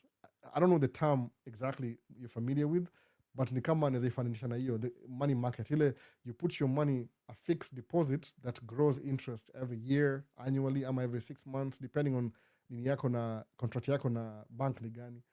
So you're on your savings. Because when it comes to living expenses, you can live the same. No, the same. Every time unapata advantage, use that advantage to save for your future. Kwa sababu kumbuka kitu ya business, hauna retirement plan. You have to create your own retirement plan. basically when you're running a business ni kama most of the responsibilities inakuja kwako, so you have to be really wise on how you spend your money. Usikuwe tu unasema tu wacha ni show off. Show off doesn't make you more money. Actually, you spend more money showing off than making more money. You need this disadvantage. Ukisema nataka kununua Mercedes ndio watu wanionyeshe, it doesn't really help you much to show off. It's a dead end. No. Uta show off for 1 week, alafu people want to see something new. What are you going to do? Urudishe gari useme I don't want it anymore. Juwezi buy gari alafu kae naye 1 week alafu rudishe. Hiyo labda ni rental. If it's a rental, it's different. If you want to show off. I said yangi, by the way. No. Alafu show off, it's not real anyway. It's real. No, si real. Ni kitu kama ni fake in a way. Unajidanganya tu. So next ni gani? Kwa nini? Hope uko fiti mzee. It's been a while. Oh, Dero Travels. Vipi bana? Niko poa kabisa. Mona. So hapa mwisho nasema aje. Benefits if you survive. Benefits if you survive. Yeah, kwa military. Nikasema hiyo kwa military. Alafu kuna Kirui Devinsky asema I'm happy to tune in this amazing life lessons locked in from Kericho, Kenya. Karibu sana Kirui Devinsky. Mbona jita Devinsky? Aloy King. Albo, good to be tuned in. Aloy Kinaro. Oh, karibu sana. Umeingia sahi ama? Aloy Key. Uni amekuwa hapa for a long time, by the way. From last year, from 2 years ago. No. So I wish KRA should adopt such tax regime. I think iko I think it's there, by the way. Unaweza shangaa unapata hata labda ya Kenya ni poa kuliko America. There's a difference between kitu moja na America ni hivi. People don't learn finances in school. Zero kabisa. Nobody teaches you financing in school. It's something lazima utoke outside school ndio learn mambo ya finances. No school teaches you finances, by the way. Ni patriotism, na sijui nini, na science, na nothing about taxes in school. Na ni deliberate. I know when it started. Waliona kama they make it complicated for a reason. So ni very few I'll step out. I think ideology they wanted to build a nation of workers. So education in America is based on producing the best candidate for work. So kukuwa mtu ukuna business kutoka outside the nini, unaka mimi, the reason why it's just some high level degrees so I can think like this. See advantage by then, disadvantage in a way. But I just found myself in this condition. Nasema hivi kama disclaimer because sometimes people accuse me of ati albo au simamiangi nasema ni kama you don't want people to go to university wasome. Nasema hapana, mimi nasema this is my example, by the way. I'm responsible for my example. Kama ni wewe pia do your thing. No. Useme ni albo alikwambia. You can filter this, by the way. You can filter it. Kama ujui nipigie simu, kuna communication. Mi si ati you can find me if you want, you can find me. Nipigie simu za albo ni aje. Ulisema juu ya si lazima uende shule. What do you think about that? Takwambia what's your situation like? No. Usikue hii ni live Q&A Maisha State. So you can ask that kama uli ni misunderstand. Sijasema usiende shule. Musema kama if you kuna age between 19 and 30 enda shule kwanza. Kuwa na hiyo foundation ya shule. Sababu hiyo foundation na build between 19 and 30, it will make your life easier once umefika after 30, honestly speaking. No, itakuwa easier. So jumi nilikuwa naenda shule mpaka 22, I think niliwachia shule 22. Alafu I've never gone to school again since then. Nilikuwa na do job. I was doing some evening classes that I never really graduated. Ilikuwa business administration. Lakini kuja states nimekam kama niko 28, late 20s. So it could make sense kwangu kuingia shule because I was building a life in my 30s. Actually nimekuwa stable kama niko 36, by the way. Na tracking. So ilikuwa tu was one of my lucky days, 36. So everything nimefanya from 36 to date ndio imekuwa the last what? No, niko 47. So maybe 11, 12 years nimekuwa fiti. The rest I was trying to figure it out. But hiyo ni mimi, you don't have to follow my path directly. Kama uko myang, kama unazana shule, enda shule, malizana nayo. Kwa sababu ukianza business, you'll pay off your student loans. Na nikisema shule nasema shule na deni. Si shule na nobody has money to pay for that. Kama mimi nikirudi shule saa hii ni deni, straight up, ni student loan. Si ati I have cash. Yeah, I can afford. Now that I know how to pay off the debt, I can go to school knowing that I can pay it off. Naona hivyo. Nimeishi long enough kujua how to do that. one of the things in a way down particularly sahi mimi ni watoi, naona juu watoi wako shule wote, kuna hiyo range, niko na 16-year-old na 3 kama 2.5 almost 3-year-old, so hiyo range hiyo watamove the moment huyo akifika kama 7 huyo atakuwa ashamaliza, asha drop out, amefika 18 na kuko college. Though mi si advocate kids should move out of your house unless they're going to school, naona ama wameolewa, wacha kwa how as much as possible as long as they're responsible, ndio wala hizo manini kama mimi sio in business, so if I don't know who exactly, so I can't even tell if they can pick up my business and make it better, they would rather do that, no tuko in the same alignment, kwa sababu I have dreams ya kukua in real estate. If one of my kids atachukua hiyo dream aipeleke to another level, alafu mimi ni benefit bado, why not, no because they're younger, they have the energy, wako na ile skill, they can make deals, they'll make mistakes too, but who cares, no it's a good thing, so una stick to that too, lakini my limitations useme ni zako pia, you can do better than I can, but kwa na mtoi hiyo una settle down. By the way, the moment you're married and you have kids, life inakuwa very predictable, which is good. By the way, once umekuwa na watoi is good for the life to be predictable. You don't want to move your kids kwa different environment alafu wa pick different habits, mwana hivyo. So Steve akasema I wish KRA should adopt such tax regime. I think Kenya iko poa. I don't think ni mbaya sana. No, juu hapa hivi taxes iko very high. You can't really avoid it. So ni ile nimesemaje, know the rules of the game, play the game by the rules. Itakusaidia sana kabisa. Understand tax system. Whatever books you have to read, whatever videos you have to watch, enda attend live ya mtu, lipia training, understand taxes. Lipia enda ukae chini na CPA, ukae chini uongee na yeye, umuulize maswali, umuulize any question you have. Mimi niliuza kila kitu kwa sababu niko na zile, I heard people say things that I never understood because wameisema. Alafu just because they say something does not mean it's true. Sometimes mtu amesikiza kitu alafu ana misinterpret the way they understand it if it kwa box yao. Alafu unaipata unakuwa na misinformation, so when you're trying to practice the same thing inakuwa problem because you didn't get the right information, alafu you're executing your whatever thing based on false information. Unaona kitu kama hiyo inakuharibia ile flow. So enda wewe mwenyewe usikie mwenyewe kwa watu professional, pay if you can. If you're gonna spend some money sitting with a professional ule amejua hizi vitu, kwambie this is how. Kama mimi kienda mambo ya migration, I don't lie to you, I'm not that good. Mtafuta, I know some stuff, but kile mfanya hivi, I will find an immigration lawyer, nimuulize how much is your fee, aniambia oh it's $20 whatever, $200 an hour. Nimwambia I want a 2-hour session, nimlipe $400. Nimuulize swali zangu zote anijibu. When I walk away niko na all the information I need. No, that's what I do. Kwa sababu nimegundua in this life so many things are nuanced.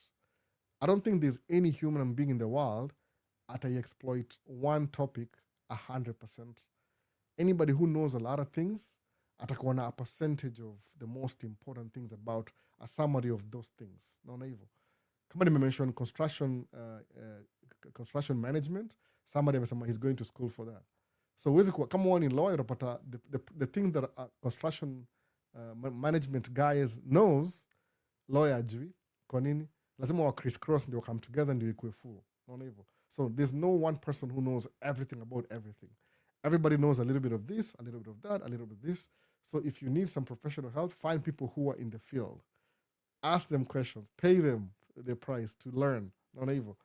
Ama the best way is buy books and read books. Ni cheaper because you don't have to pay them. Book ni kama iza kwa $40, you just need your time kusoma hiyo book.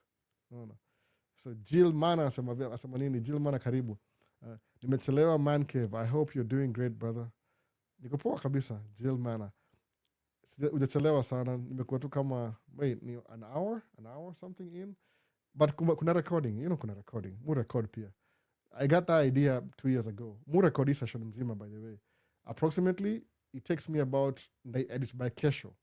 Lakini just because I'm planning to post another video tomorrow, and I post towards the end of the week. Justaki interfere na ile video ya Monday. People nimegundua on Monday, Tuesdays, people like seeing tracking videos because ni weekday.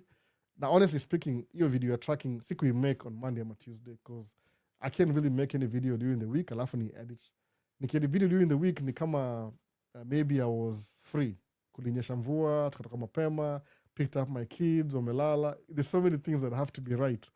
So video ya Tuesday, we edit weekendi. Naona hivyo. So konga hivyo. Time ndio limited.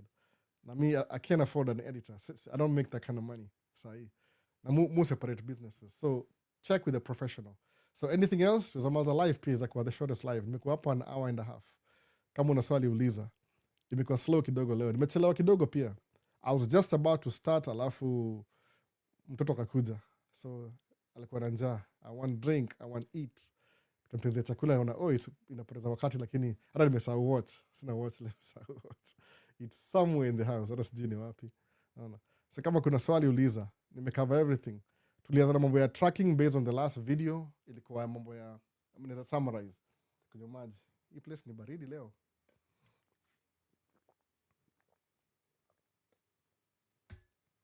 Hii kombe yangu beat up tumbler. Naona. Nianza na mambo ya tracking. Jill man umesahau. Nimevaa t-shirt ya. This is a company that I work for. Mwoga subcontractor now. Itwa MBE. MBE Tracking and Material Supply. Ndio hiyo company. Tracking and Material Supply. So nimevaa shati yao. We had a safety meeting yesterday. Wakanipatia free t-shirt. Kisema ndaivaa leo tu niwajulishe. Represent. Naona. So Alice Sabaji. Hello guys. Hope everybody's doing well.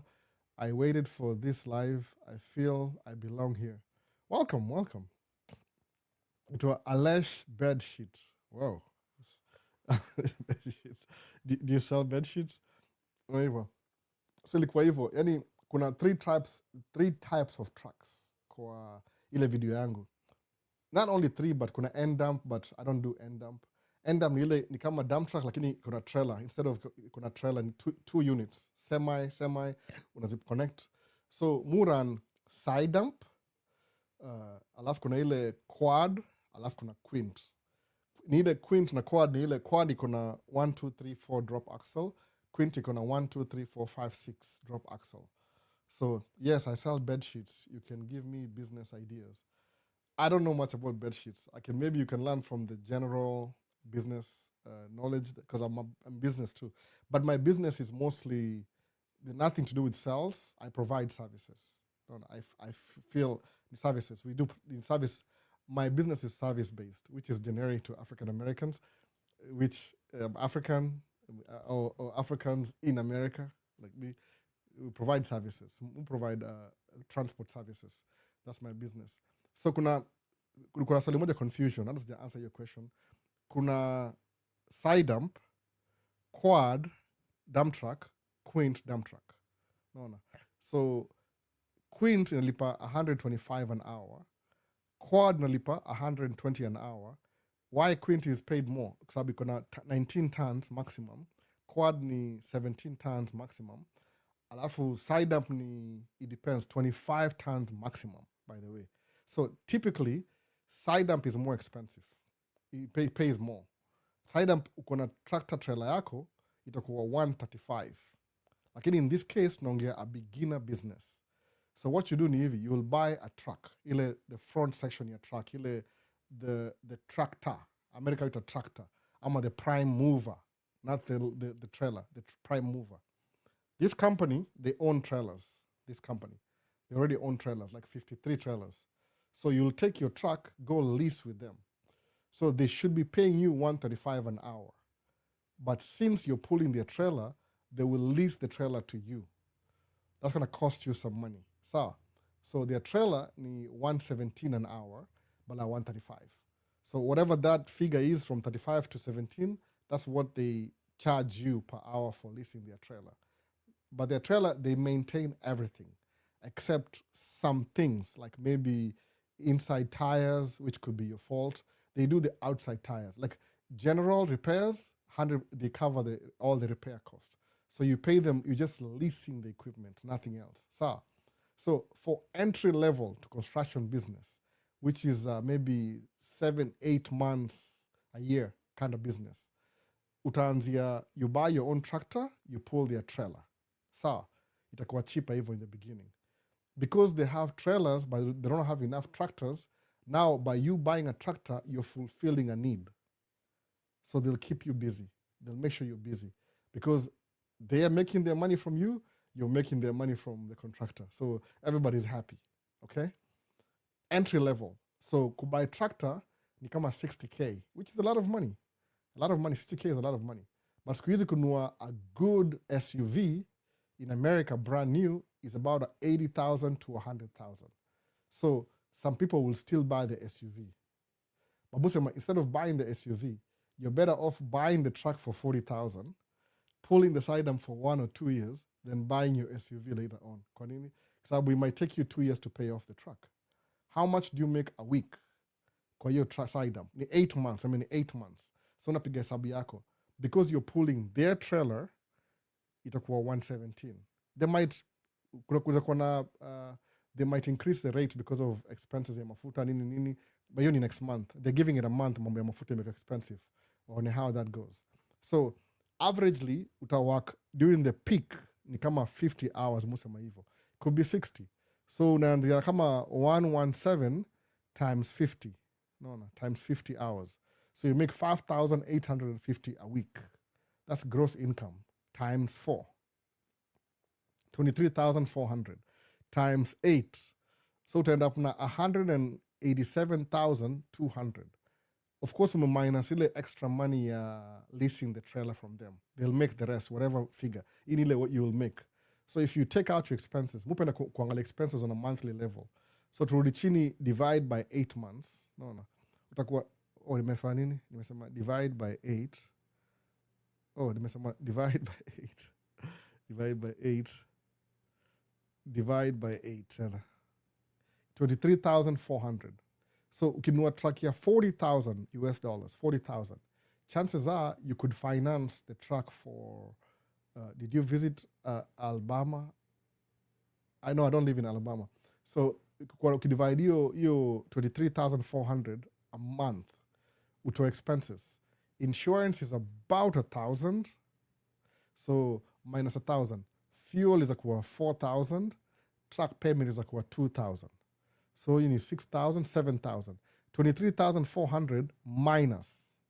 Minus 7,000. Tabaki na ngapi? 16,400. Hiyo ni ile entry level, ile dump truck. So 16,400, let's say your expenses, monthly expenses ni 6,000. Minus 6,000. Utabaki na 10,400. 10,400 times 8. Utakuwa na 83,200 at the end of 8 months. 8 months. So anything after 8 months ni bonus. But that's what you make, 83,000. Ushalipa your bills in the house. So now 83,000, because ni 8 months, you need some money to cover 6,000 times 4. Maybe alafu utakuwa insurance, you can drop it because insurance kuna 2 types. It's active when you're running. It's dormant when your truck is sitting.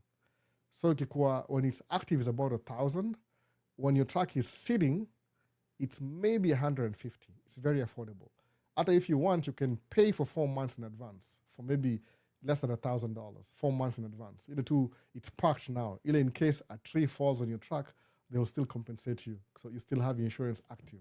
So nisemeaje, suppose ubaki na 83,000, ujilipe 6,000, 6,000, 6,000, 6,000 times 4. You need 24. Minus 24,000. Utakuwa na 59,200. Mwana hivyo. Utoe track payment. Track payment ni kama whatever you're paying. 1,000 for 4 months, which is like 4,000. Minus 4,000. Utabaki na. So by the time the new season starts, the following year, you should have 55,200 in your account. Hii nimeenda kwa income ile, in case your monthly expenses is 6,000 a month. Kama mimi. Na 8 months of running. That's what you make. Most Americans hawana pesa kama hiyo kwa account. Kuna taxes hapo, lakini taxes determine how you pay yourself, who you're married to, how many kids you have. Kuna factors hiyo taxes. But in your business, kuna 55,200. In case you have not, okay, kuna so many factors. Mimi naongea kama mimi sahi. 55 itabaki hapo hivyo, taxes itakuwa 15% of 55, which is easy. Utasema times 15 divide by 100. So your taxes will be 8,280. Kwa hiyo 56,000. So still, when the new season starts, utakuwa na 40 something thousand kwa account. Unaona? Nimesema 56 hiyo ni 8,000 itakuwa 48. Unaona? That's a lot of money still. Na hii naongea ni kama you're the breadwinner and you're paying for everything. Suppose wife yako ni nurse, you have another income, you have kids, kuna all these other factors as a change. But basically, kwa hiyo side dump, if you buy this funds, kuna 40,000. So what I did mimi, the first time nilisave hiyo 40, nika move to the next year, nika save 40. After 2 years, niko na almost 100,000. Then, nika buy truck moja extra. I got broke because nilitumia hiyo pesa yote, karibu 60,000. Nika baki na 40. I bought my second truck. But within a year, income yangu will increase because my wife was driving my other truck. Then, hiyo ni after expenses. Yeah, after expenses utakuwa na 40. Na nimeongea, I've given my example, like my monthly bills ni kama 6,000. So, yako it could be 2, it could be 1, I don't know. Mi naongea juu ya mimi tu. Huyu ni mimi by the way, ni hesabu zangu. Zako could be different. Taxes ni 15%, 15.3%. So, bado itakuwa, yani unaangalia hesabu naona how does it fit in my life. Nimesemaje, kuna variables mingi. 6,000 per month ni mimi, that's me. One of my friends, expenses zake the whole month ni 2,000. So yeye, ukipiga hesabu yake, hata ni different. Ni different. Alafu lazima keep ile intact. Ile useme, this is a plan. Sababu, any extra money, you want to see it in your account. See, after paying taxes, lazima ulipe taxes kwanza. Then whatever is left after taxes, then that stays in your account. Ukika 1 year, if suppose kuna 40, nimesema 56 minus 8,200, itakuwa maybe 8,000 in taxes. Suppose ulinunua maybe another equipment ya business, a second truck. Utalipa 8,000, itakuwa maybe hata 0. Kwa sababu you instead of the 40,000 ulitumia yote kununua another equipment for the next year. That itakuwa 0 taxes. You won't pay any taxes. There's so many variables. Ile say itakuwa, it depends on your situation. That's semaje, hii hata kuna watu, your situation, you might have 60,000 kwa account, you might have 100, depending na everything. You see me, I'm not the one who determines. It's a bunch of variables depending on your situation. Lakini overall ni ile, most Americans wala kuna regular jobs, hata nurses, kama na make 10,000 a month, alipe taxes maybe ni 27%, maybe 3,000, nabaki na 7,000. Expenses zake za nyumbani ni 5,000, ana save 3,000. As an employee, it's really hard to save even your 3,000. Do one emergency na happen, you've lost all the money. Naona. Na hii truck umenunua hii in the first year nasema 40 something thousand, ulinunua truck mzuri ila ina repairs. If the truck has maintenance issues, then you'll probably lose half of the money. Lakini musema, when you're buying a truck, nunua truck reliable in the beginning that can last you trouble-free, at least minimum 4 years. Hata ukiona kama trouble is coming, after 4 years unaweza iuza, upgrade na ingine tena mpya kidogo, tena uanzi. Yani, you're always maintaining a good, reliable equipment, alafu it will enable you to kuona, kama mimi naongea situation yangu, saving 40,000 every year. So 40 ni mimi, mu driving a side dump, by the way, 2024. So wife was driving my truck. Then we had a driver. So the imechange variable. So ukiongeza truck 3 sasa, kama nilisema ni 40,000, hiyo ni ile nimetoa 6,000 is what I pay myself. Ukiingisha dereva hapo hivyo, chances are same condition everything. Because now instead of me paying 6,000, I'll pay the driver 6,000. Driver will pay a little bit more. Kama driver yume kama 8,000 a month. Ikaka driver for hizo the same months, nabaki na 40 times 3. Inakuwa 120. Utoe taxes, kama ni 8,000, itakuwa 24,000. So instead of paying taxes, kama una gari 3, just buy a new truck every year.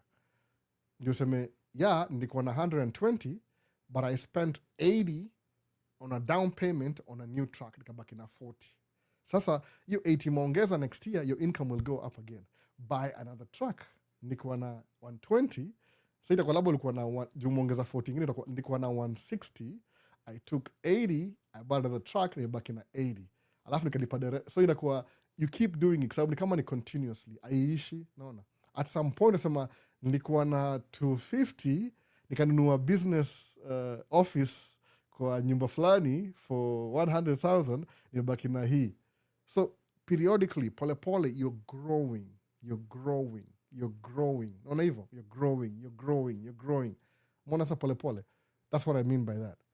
Aishi sahi ati I'll just do it this year, then I'll stop. Apana, life goes on. As long as you breathe, you're eating, you're sleeping, you're whatever, life inaendelea. So hiyo ndio plan sasa. So suppose at some point by time una get track 5 hivi, useme now nataka kuanza kama Maisha States kama Albo, niambia wasee my own version of my own story, utaenda kununua hizi podcast equipment in one take. Alafu utasemaje, hii podcast utai-link to your company. Useme this podcast, it's for my marketing, my company. Justify that it's part of your business, utai write off. So you won't pay taxes on the equipment. Kwa nini? Sababu I believe if it's part of the business expense, now you can afford $800 microphones kama hii. No. That's how you do it. Alafu inakuwa somebody akuangalia from Roshindwa, is it really easy? It's very easy. You just have to do it. Nazasema hivyo. In simple terms. It's not as simple as I say, but nile it gets so easy that anybody can do it. Nile tu at the right circumstances, na understand, uta build your future. Other people will do this with their employment, by the way. You're a really good employee, you're making a lot of money, you're paying taxes, but even as an employee, utaanza business on the side. So because you have a business, ina qualify kwa tax breaks. So whatever you make in your employee, ina trickle down kwa business, whatever taxes you're paying, high taxes here, unairecover na hii business hapa. Unaona hivyo? Hiyo ndio strategy sasa. And once umeanza kuifanya, ni kama inakuwa tu kama clockwork. Unaona? Aiishi, inaendelea tu. Umeona? Hii ni example to ile a glimpse of what you can do ukianza history ya business.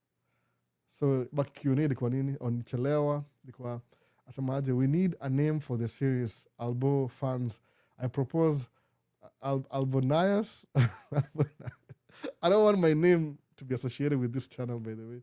Kama ujaijua. Musema tu, I'm Albert because it's my name, my colonial given name.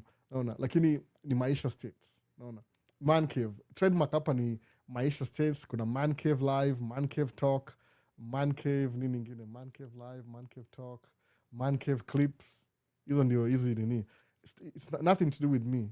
That's why I associate myself from Maisha States because ni brand kivyake. Naona Maisha States.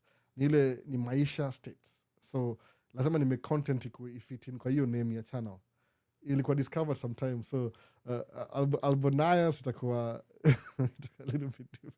Itakuwa, it has nothing to do with me. No. Somebody else could do exactly what I'm doing with a different name. Naona hivyo. Same thing. And I'm more encouraged to say, just share your experience.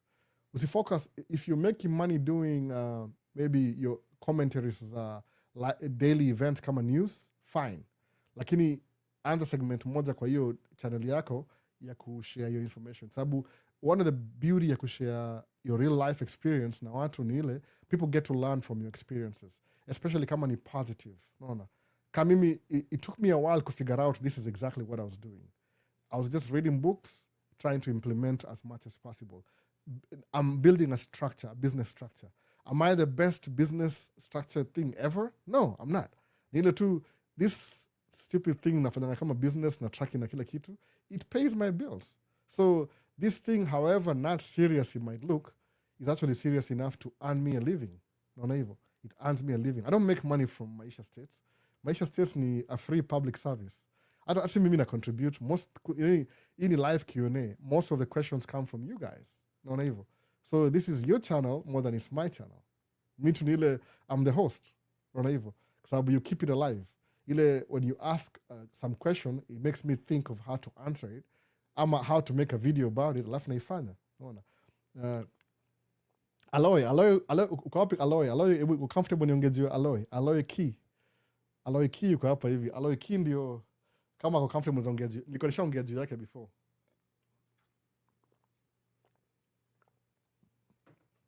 I think ni Aloy Key alisemaje, sometimes uko comfortable akiwatch hizi videos of driving. However, kama nikimake video, if I'm running errands, ni make video, I'm driving from this point to this point. Sometimes more, if I have something to say, because of the privacy of my vehicle, there's nobody around me, alafu it's safe enough. Once nimeanza before I start moving na record. That's why videos zangu hazikuwangi scripted, because if I'm driving. The cameras are recording while I'm driving. So ndaanzia point A to point B. I'm not going to touch the cameras until I get to point B. Then nazima, then I can start again. So I use the opportunity to answer some questions. Ama to share my thoughts if I'm driving. So same thing with trucking. Mostly I make video while I'm driving truck. I'm sharing my thoughts, which when it's safe enough to do so. Mostly is when I'm heading to a job site off the clock, or I'm coming from a job site to my parking lot off the clock. Sometimes during the clock, if time allows. No, I'm just doing the thing. Kama video ya kesho, the next video, a teaser, naofanyia round trip ya hiyo job. It was busy in the beginning, then it got a little bit slow. So ile ikuwa slow, we're just picking stuff, tuna drop one way, tunarudi empty. So video ya kesho, ama ni Monday ama Tuesday something, itakuwa about round trip ya the same job I was working at. I got a chance to make a video. So as much as hiyo video ni video ya I'm sharing my thoughts, angalia ile deep down ni nini. I'm sharing my job, the whole trip. Juu nimeanzia hapa, nikaenda nikadump na nikarudi. I tried my best. Hata kamera zangu hizo switch. Hizi switch camera hivi, ile ma DJI. Zinaangalia mbele, zinaangalia nyuma, unaona exactly what I'm doing dumping. So nisema I need another angle ya kushovele my truck ile inside the cab nikidump. Alafu hii kitu inasaidianga. The reason why I started doing this video in the beginning ile, I knew one day I'm going to have drivers. So most of my drivers muambiaje, they don't do it anyway. Muambia, go watch this video. Because I made a video going to the job site. So go watch this video. Alafu wana watch, wanasema, oh, I get it now. Inapatia a glimpse of what they should do when they're driving truck. Naona hivyo. So as much as mu share my thoughts while I'm driving, angalia the deep down secrets behind that. Na just kwa share hizi video kwa TikTok, I'm sorry. TikTok iko na limit ya iko na limit ya video, it can be long enough. But kauko TikTok, it won't hurt you to kwenda YouTube. Same name, same channel. Hata kuna link kwa my page naitwa Maisha States. Same, nimeka the same profile picture, same name, same everything. Same everything. No, nataka keep a consistency. Kuna YouTube, niko na Instagram sijui kama iko na Maisha States. Ito Maisha States? Let me check. Instagram name. Sijui kama ni Maisha States. Instagram, IG ni nini? IG. I think ni Maisha States pia, if I'm not wrong. No. So to confirm. Inaitwa Maisha States Official. Juu kulikuwa na Maisha States ingine before. Maisha States Official ndio Instagram. Alafu kuna Maisha States YouTube, kuna Maisha States TikTok, na kuna Maisha States YouTube. Nimesahau gani? TikTok, Facebook, Instagram, Facebook, TikTok, YouTube. Same name, same profile picture. Nafani change your profile picture in 2024. So if ukimiss your video, enda YouTube utaziona. Naona. If you have time, you need very long unscripted videos. Naona hivyo. So unapata I'm driving. So besides mimi sharing my thoughts and my shenanigans, kuna hiyo view ya driving. Your video tells you like this is how the roads look like. Nikiturn, unaona vile meturn. There's somebody hapa hivi akona watch hizo video, imemsaidia sana ku navigate through life yake ya US as a new immigrant. Yani kama amekuja hapa juzi, but ni kama ame pre-live the experience through the videos. No. That's how good it is. If you're thinking about tracking, I use a 3-camera system when I'm driving. So pretty much you can see what I'm seeing in 3 angles at least. I can't do 4 because itakuwa too complicated. Maybe in the near future, okay, make better cameras. Lakini mtu yako kamonja ile, yani if I'm driving ni hapa ni left hand drive. At least camera zangu, they have to be in a place where I can reach out, nirudi. So I can have one on the passenger side, but that's too far away. See, my hands are not that long. No. I have long hands, lakini see that long kwa passenger side. So muweka kwa hapa mbele yangu, kwa dashboard huko juu, ingine kwa dashboard hapa katikati, alafu ingine hapa nyuma. Ile mnaona view ya truck, view ya nje, na mimi nikiongea na nyinyi. So hiyo 3 angle itakusaidia kuangalia exactly where I live, exactly what I'm doing. So besides the shenanigans, whatever I'm doing with the truck, that's the real job. Naita round trip ya hii job. But still mention job specifically because I'm going back there. Okay. Mutra I avoid jina job because sometimes when you call the job by its name, the contractors can watch the video. I don't want them to watch the video, by the way. In your Maisha states. Staki watch a video side. Maybe 3 years from now, but not today. I'm going back. Job probably on Tuesday ndaka huko tena. Hatujamaliza your job inaisha July. So I'm going to be back there again. Sometimes, okay, watch video, they might take it positively ama negatively. I prefer positively. Kwa sababu inakuwa the greater good ya everybody. I'm not doing anything I'm not supposed to. It's just they might have a problem with that. Naona hivyo. Lakini the good thing ile, whatever I'm doing is not interfering with my job or with their work. Naona. Unless they have safety concerns wataniambia. Lakini mostly nikirecord muanza kama niko stationary na stop kama niko stationary. That's it. See, I don't do stuff while I'm moving. Unless if I do that, feel free to call me out on it. Naona. Tusaidiane. So next ni gani hapa hivi, brother, I'm running a fleet of vehicles in Dar es Salaam. Ride sharing, I'm trying to use your formula of growing my business. I'm really struggling to break even. Do you ever offer coaching? Jill, man, I can't really offer you coaching. Ile, we have to talk. Like basically, if you call me, I have a number, you call me, then we discuss the situation. Nakwambia, this is how I handle it. It come a fine tuning. Like you'll share your experiences, then I'll share my experiences. Then through that, you can learn through, most of the time when you're discussing your business with somebody else, you're comparing notes. No. That helps you see like where you're bleeding money, where, what you can do better. I don't have a personal coaching thing, but I'm thinking about YouTube and recommending every time. They keep saying that I should open a members only videos. No. But I feel uncomfortable because I'll channel na free videos. So basically, in the members only, what I'll do ni ile, just the way ile to benevolence. I don't want to pay people to pay and not get any value. What I'll do ni ile, try kutafuta zile video I've already made, the videos that exist already, alafu repackage hizo video as a series kwa hiyo members only. Ndio ile, if anybody wants to watch maybe anything about tracking, boom, boom, boom, boom, iko available. Anything about life, boom, boom, boom, boom. Yani, iko two different topics, zile nimeongea tangu nianze channel. Just use the same videos that exist, alafu nizi repackage. Kwa sababu nasema, nini inafaa kuwa a little bit, if somebody's paying for membership, they need that quality. Naona. Alafu maybe nda share more. Like if you want me to share, how do you do your live stream, for example? Naambia, this is what I do step by step. Naambia, you connect this, you do this, you do this. Kwa hiyo membership channel. YouTube is asking me to do that, by the way. Kwa sababu nasema, au nitumia hizi messages ati email, kuna email na kuja sema ati mufanya live every Sunday, so kuna hiyo consistency wameiona, somebody over there ameona. Naambia, it's good if you just do like a live membership. I mean membership in your channel, ndio kuna watu juu kama wamegundua kuna so many viewers, so capture watu ile in a specific way. Ile you want to know about business, ndio hii hapa. About tracking, ndio hii. About immigration, ndio hii. Marriage life, I'm not that good at it. Marriage life, I just don't know. No. I'm trying to figure it out too. So I can share my example, but I'm not really good at it. Kwa marriage, mu focus na, musema hivi, to me, marriage is a responsibility. No. It's just a responsibility. Hakuna ati, there's nothing like a lavi-davi. Musema, I have kids. We share kids with my wife. I have kids. My biggest thing is to focus on raising my kids. Period. Nothing else. No. Until from this age to this age. Same thing my parents did. Hakuna script, same thing. Waliniraise mpaka nikakuja kwa Maisha States, America. Then I said, oh, those are my parents. I hate not seeing my parents. I pulled them over and called it out.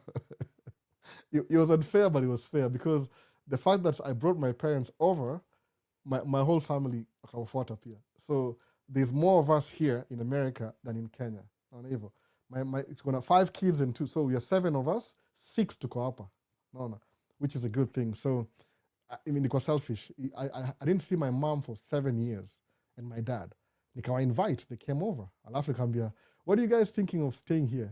My dad, no, going back. Akarudi. Maande akasema, well, we'll see, akabaki. Next thing, Buddha akakuja, whoop, 3 years.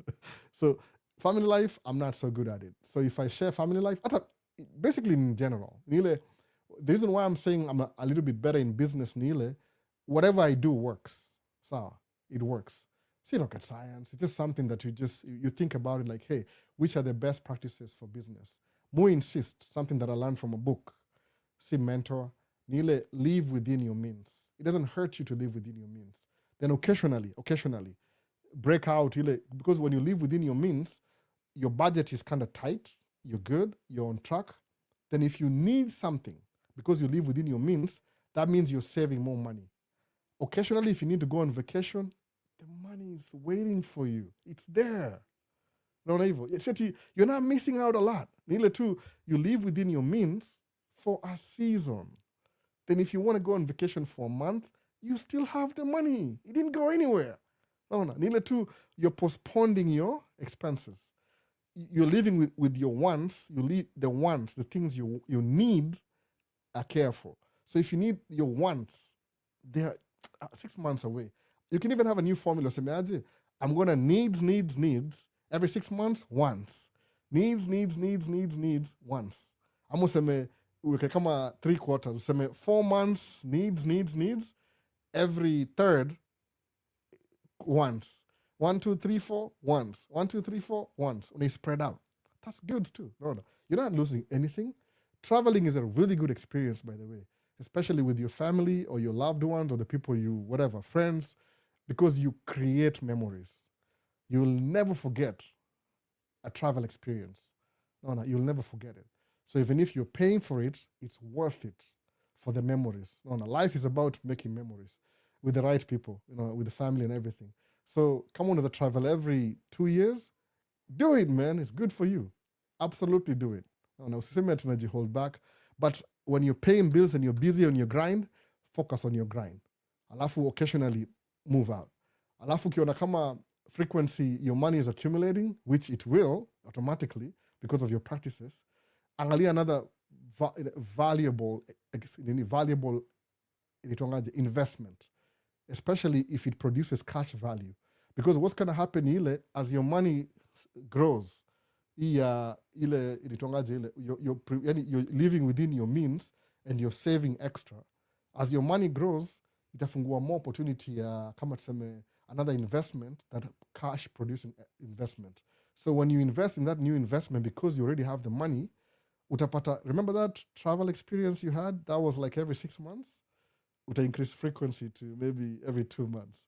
Alafu upata ile tena invest another property, ikupatie cash value. Remember those 2 months you increased?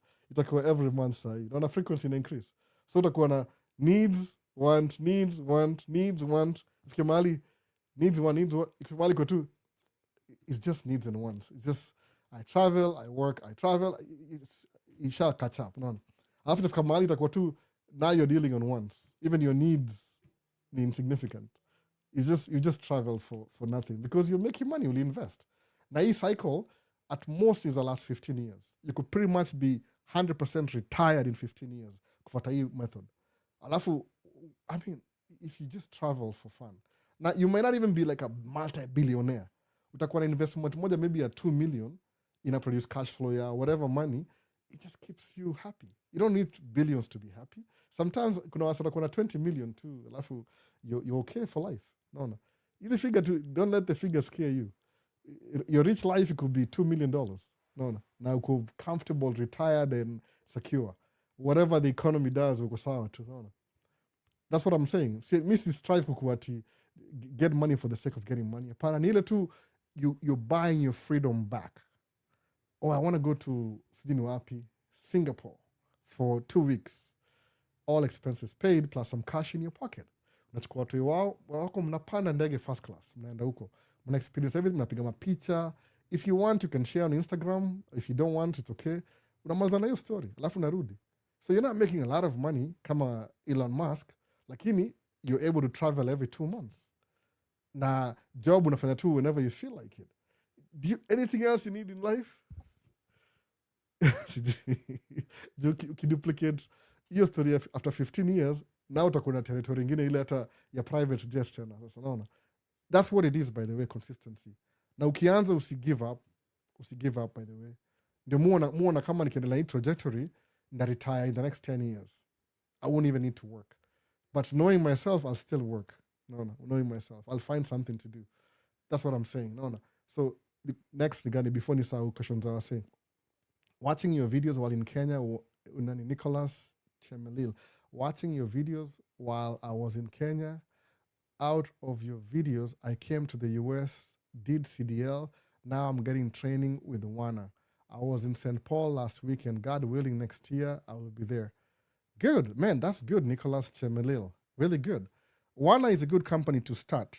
So after maybe once, it's a matter of 1 year, once you get comfortable with the truck, like you can feel it in your gut, you know, man, I made the last delivery, I backed up into the dock, I'm a safe driver generally. Trust yourself. No. Buy your own truck. Buy your own truck. Hata kama ni I don't care, by the way.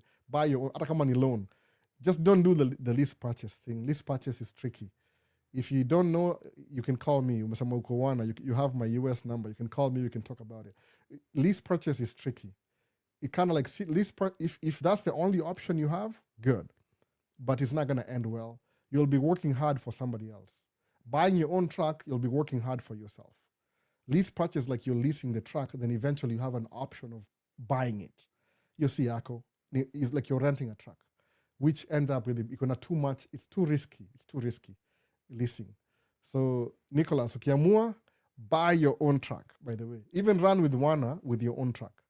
Believe me, quit anyway, because they will try and discourage you because they're not making as much money as possible. Some businesses are not structured to run with you as an owner. They're only structured to run with you as a driver or lease purchase driver. No, owner-operator driver. Sometimes you have to leave Wana ndio uone hizo benefit. I'll be honest with you. Me nikuwa Swift for 2 years.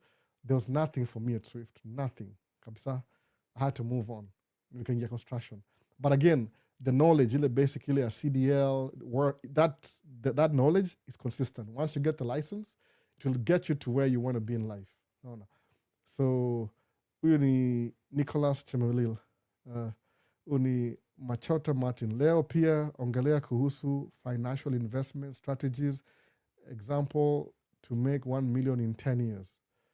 Martin, weni mato ule wa play me thama. Sijika ni matoni Machota. It could be 5 years, not 2 years, by the way. Dile tu once umeianza. Sometimes most people nimesikia siku hizi kuna podcast. So when you listen to a podcast about these big people, how they made money, you'll be surprised that when they made their first million, they were not even aware. No. Their first million were bypass. They had to go back and rethink, how did I make my first million? Because they were not thinking about it. 1 million within 10 years, utaimake, utaisurpass na utanotice hata, by the way. Utanotice. Itakuwa but tell unasema, oh, how much money do I have? Wangalia nyuma labda ni 4 million. When did you pass 5 million? Oh, that was 5 years ago. Really? Uko aware. Watu wengi wakwangi aware, by the way. Life just goes on. No. But the moment kwa hiyo trajectory umeiset, ni kama cruise control. Once you set it, that's it. No. Kutakuwa na mistakes hapa na pale, but you'll figure it out. No. Miss Diona mtu akifail hivyo sana. Watu uko na trajectory na uko na plan. You rarely fail. Ni hiccup tu. Ni kama utakuwa na pothole moja ingine, mostly ni smooth. Mwana hivyo. So Martin, ni wewe ama sijika ni wewe? Hey there, Albo. It's been a minute. Uni Kalama asema, hope you're doing well. Been busy with school. Happy to be back and catching this live. Here for some life lessons. Keep up the good work. Thank you. Appreciate it. Stay in school, man. Finish school. That's it's just a moment in your life. You'll be in school in a few years, then you'll leave. And that will pay off later on. You'll see it. No. So, nimerudi push the channel with comments hadi tufike 10K for the giveaway. Sasa hakuna shida. Jakalama amejaribu sana kuwatch most videos. But just finish school. Don't worry about it. 10K itafika. It's growing. Imegrow sana, by the way. I think so. I don't really look at it. Musa mwacha ni surprised too. But, I mean, tutafika. Wacha nijaribu hii mambo ya membership yona itafika wapi. Mwona. So kuna Dero Travels, agree Maisha States. Hii nilimiss kidogo ilikuwa a while ago. Sasa tuko sangapi sasa tuko nafaa kumaliza live ni 3:01. Doing amazing job. Thank you. Dero Travels. Thank you. Thanks a lot. Alafu hata wewe you're doing a good job, by the way. I watch your TikTok videos. Albo, what's your take on this? Currently, I'm undertaking a course in aviation. This has been my dream, but currently I feel as if I waste time concentrating on the course while I could be doing so much more. Kalama, you're right on track. Don't worry about it. when you're doing stuff, hata mimi nikianza tracking, my first few years I was in the trenches. Unaona? Ni kama ile concept ya a tree. When a tree, ama ni bamboo, I think it's bamboo. Bamboo grow, the bamboo tree grow. 1 or 2 years, nothing happens. You think nothing is happening because bamboo is growing its roots. So Kalama, what you're doing in aviation right now, you're growing your roots. Your roots are extending. Become a foundation. You're building your foundation. So your roots are spreading.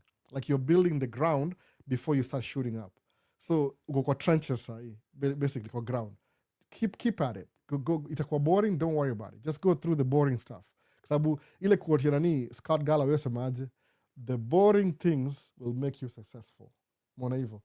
Believe me, that's true. The first time I heard him say that, it's like it really resonate, because exactly what he was saying is exactly what I went through. And nobody will notice. When you're growing your roots, nobody notice it. No, nobody. Kwa sasa as a show up sahi aseme kuna time nilikuwa naingiliwa na specific person about hii microphone. That's why mtu hajai microphone sana. But nilisema tu ati mbona mtu tumia microphone expensive hivyo na live ni ya mtu mmoja, sina watu wengi. Kusema tu I wish angejua what happened until I bought this microphone. Basically nilinunua kama free. Ilikuwa tu free money kununua hii. Absolutely free. Has nothing to do with my income. Nilifanyia mtu kitu, akanipatia pesa, nikanunua hii microphone. That's how I got it. No. Because I needed it, but it was in the back of my mind. So for example, I didn't really need to buy this microphone. Kuna zingine tatu already. Sababu the whole setup was supposed to be a podcast. Kina Ibra, kina ule msaito nani ule, najua jina yake but akaitwa kama ito nani jina yake ya YouTube. Mesa jina yake ya YouTube. Unaona? Jina yake ni Wiki. If I to do tukae chini tuko na discussion tunaongea, people can learn from our experiences. Alafu life got busy. Ibra na watu wawili, Sam na watu wawili, people got busy, unaona? Nikaelewa. So what I did ni ile kusema aje, instead I want to do a solo project. Niko tu naongea peke yangu hapa hivi. Live. Nikanunua hii microphone because hii microphone it solves my problem. Niko na wire moja inaingia kwa mixer. I don't need a cloud lifter. If you know what a cloud lifter is. Ni ile it's a dynamic microphone, lakini lazima ongeze cloud lifter ndio iboost ile sound ikuwe ndio nyinyi msikie. But hii mpya, the new one, you don't need a cloud lifter. Nikanunua. So I might even buy 4 more. The way I bought this microphone, niliwin tu raffle flani kwa meeting flani. Ile tu raffle, wakanipatia ile credit card ya credit ile. Hey, Albert, we just won a prize today, blah, blah, blah. Really? How much? Oh my goodness. Sajiduza, what can I buy from this place? Micro Center. Nikala, oh, they have a microphone. Nikachukua free, ni kama free. No, raffle tu niliwin raffle. So somebody was picking on me because of this microphone. Ajui background ni gani. But I don't really care. Nasema tu ile example. When you're growing your roots, nobody will notice. They'll come to figure out who you are once ile mti imeanza kuenda juu. No. Your roots, nobody will notice. No comments, or could discourage, whatever. If they know that is. So the best thing, just keep at it. No. The boring things will make you rich. Understand to evil. The boring things, what everybody else is not doing, will make you rich. Mona. Then it's true. You see, this is not the most entertaining podcast out there. Ni podcast kama or people who are thinking about stuff. Don't evil. If you're thinking, a thinker, kind of like a thinker, because I share my thoughts that I may think about. So this is kind of like a thinker's podcast. Most people, there's about 90% are consumers. Na they're seeking entertainment. Creators na producers ni very few. No. Ni very few. So watu watakuwa alafu kuna hiyo in between, kuna wale wako in transition between their consumers, they want to be producers, na kuna wale they consume pia ni entertainment, they consume content, they want to create their own content. Very few ndio transition. So each channel ni wale wana transition sasa, naona. So understand that tutakuwa na so many subscribers. Kwa nini? Because ni thought provoking things in general. You ask really good questions, we discuss really deep things about life, naona hizo business nini. So itakuwa na very small crowd, naona hivyo. So but hii crowd hii, some of you, si mimi probably, some of you watakuwa na command a bigger crowd than me based on the information tunaongea sahi. Kwa sababu it's not like they don't have the information. Ni ile tu itawapatia ile itawa trigger wafanye vitu bigger, greater, naona, in their own talented way. Mi niko average sana, musema hivyo, kauja understand. Wasama ni very average guy. Sina kitu special abilities. sina mkono sijui bigi, just average guy, unaona. Niko na allergies, siwezi enda nje, it's just things like that. I struggle with that, allergies. Sina ADHD, nothing else, hiyo tu allergies. So muji keep najua I can't do this, so I try and keep it to my, unaona, najua comfort level yangu ni gani. Kama miti zina grow, siwezi kwa huko nje for too long. Ndavaa mask, nikaa nje kidogo, nirudi ndani. Hivyo, junajijua. Whether Minnesota is not the best, but this is the place that imenipatia opportunity to build business. So musema, man, if this is working, I can live with that. Until I get to this level, then maybe I can move to the south. No. Na vile mufanya hapa hivi north, siwezi kuwa na the same opportunities in the south, unless there's something that I don't know, which I'll know later on. Naona hivyo. So kuna very few cities in the south zina succeed. Kama Houston, Atlanta, Charlotte, Memphis. Gani ingine nimesahau? Hiyo ni south, ile south parallel. Dallas, nimesahau gani? Kuna kadhaa. City kadhaa zina thrive as a southern cities. Houston, Texas, almost all of them. Texas iko na oil, unaona. So waligundua oil ni kama 100 years ago or something, sikumbuki. Ili wabustana economically, unaona. Alafu kuna zile walibuild ma roads, wakabuild ma hubs. Lakini Chicago iko na baridi, kuna upepo. Hizi ziko north hizi, they are so developed because wali create a different system than slavery. Naona, industrial, kuna kama vitu mingi sana difference. So keep at it. Naona, aviation kwanza uko sawa, naona. Si mimi niko na interest ya aviation pia. I always wanted to be a pilot, like to work out, but still it doesn't prevent me from being an enthusiast. Mbona hivyo. So you keep at it. Itakupeleka mahali. Naona, Daryl Samaji, you're inspiring me. Salute, man. Oh, thank you, Daryl. You inspire a lot of people. Naona hizo ma channels zako za TikTok. Fanya YouTube bwana, fanya YouTube. Naona, sasa mambo vipi Daryl, wanasalimiana hapa fiti. Fiti vinio semaje. So Kalama amesemaje Kalama. I have had this notion of never wanting to get employed because me nae huwa I don't understand being under command to know. Sometimes you'll need employment in the beginning. Alafu kuna some kuna kama aviation you need employment. Lakini so aviation ile kama a good pilot, kama ni pilot unalipwa 300 and something thousand a year after having enough experience. Naona hivyo. So if you're a pilot kwa some specific niche ya pilot ile uko senior, you've been there for 10 years, utalipwa 300,000. That's a lot of money. That's a lot of money as a pilot. Kwa utapata as a pilot, most of your expenses while you're traveling, some of them are taken care of. So hii pesa inakaa inakungojea tu. No. Most pilots are gonna make a lot of money. Kama one of my friends aitwa Brad, ule millionaire, alinunua gari yake from a pilot. The car was pretty much brand new. 4-year-old inaisha kwa garage. Because the guy was always flying. No. Because if you're 300,000 a year, man, alafu na expenses ni maybe hata 80,000, una save 200,000 plus a year. Kwa millionaire vibaya sana. By the time kuna some jobs that need you to be an employee. Lakini even as an employee, unafaa kuwa you're performing at the highest level. No. Kuna hii ubaguzi ndio, lakini kuna some places they can't help it. They'll just let you be if you're that good. No. So hapa semaje, hiyo ni after expenses. Track poa, budget ni kiki. Budget ni what's the best time to call. Monday through Friday mwaga free. Ukini call. Weekend dedicate kwa familia. But Monday through Friday, it's easy to get me anytime between 9 and 4 p.m. Central State Time. Junaishi Minneapolis, Minnesota. So anytime Monday through Friday, 9 a.m., job ishaanza. Job you on the 7. But by 9, tushatulia. But if you call me, ukiwacha miss call and to me a message, I'll always call you back. Believe me. Mu call everybody back. Kama nimesahau na apologize. But my majority mu call mkila mtu back. Any text na reply. Sababu it's not a big community. It's a very small community. Watuma creators ni very small community. I understand that. So mu call, because I learned from you people too. No. Ni kama iron sharpening iron. Kituka hiyo. Na share experiences, inani boost, tunaboostiana kila mtu. We are sharing the same experience back and forth. Hata hiyo call najita kwa more productive to mimi than to wewe. You just don't know that yet. No. Juu utakuwa mahali useme, utani encourage pia after your call. Because you're probably maybe missing one link. Alafu mimi ndakukonnectia, lakini by you sharing your experience, utanijenga pia mimi. Naona hivyo, ni kama back and forth. That's how nimeanza kila kitu hapo by the way, hata kudu live. So do you know how much you influenced my life before I make financial decisions, I view it in Maisha's angle. Ndovu, oh, I don't know, tell me, I'll be glad to. It's good to. It's not even my experience, it's just the right way of doing things, which we're not taught these things growing up. That's the problem. We don't really, kama mi sisema, my parents don't have a financial background. Ile kama, I learned from books, which I get it. Ongetoa wapi hiyo nini information. Kenya was a colony, naona. Alafu, hakuna mkoloni akanifundisha wa Kenya financial.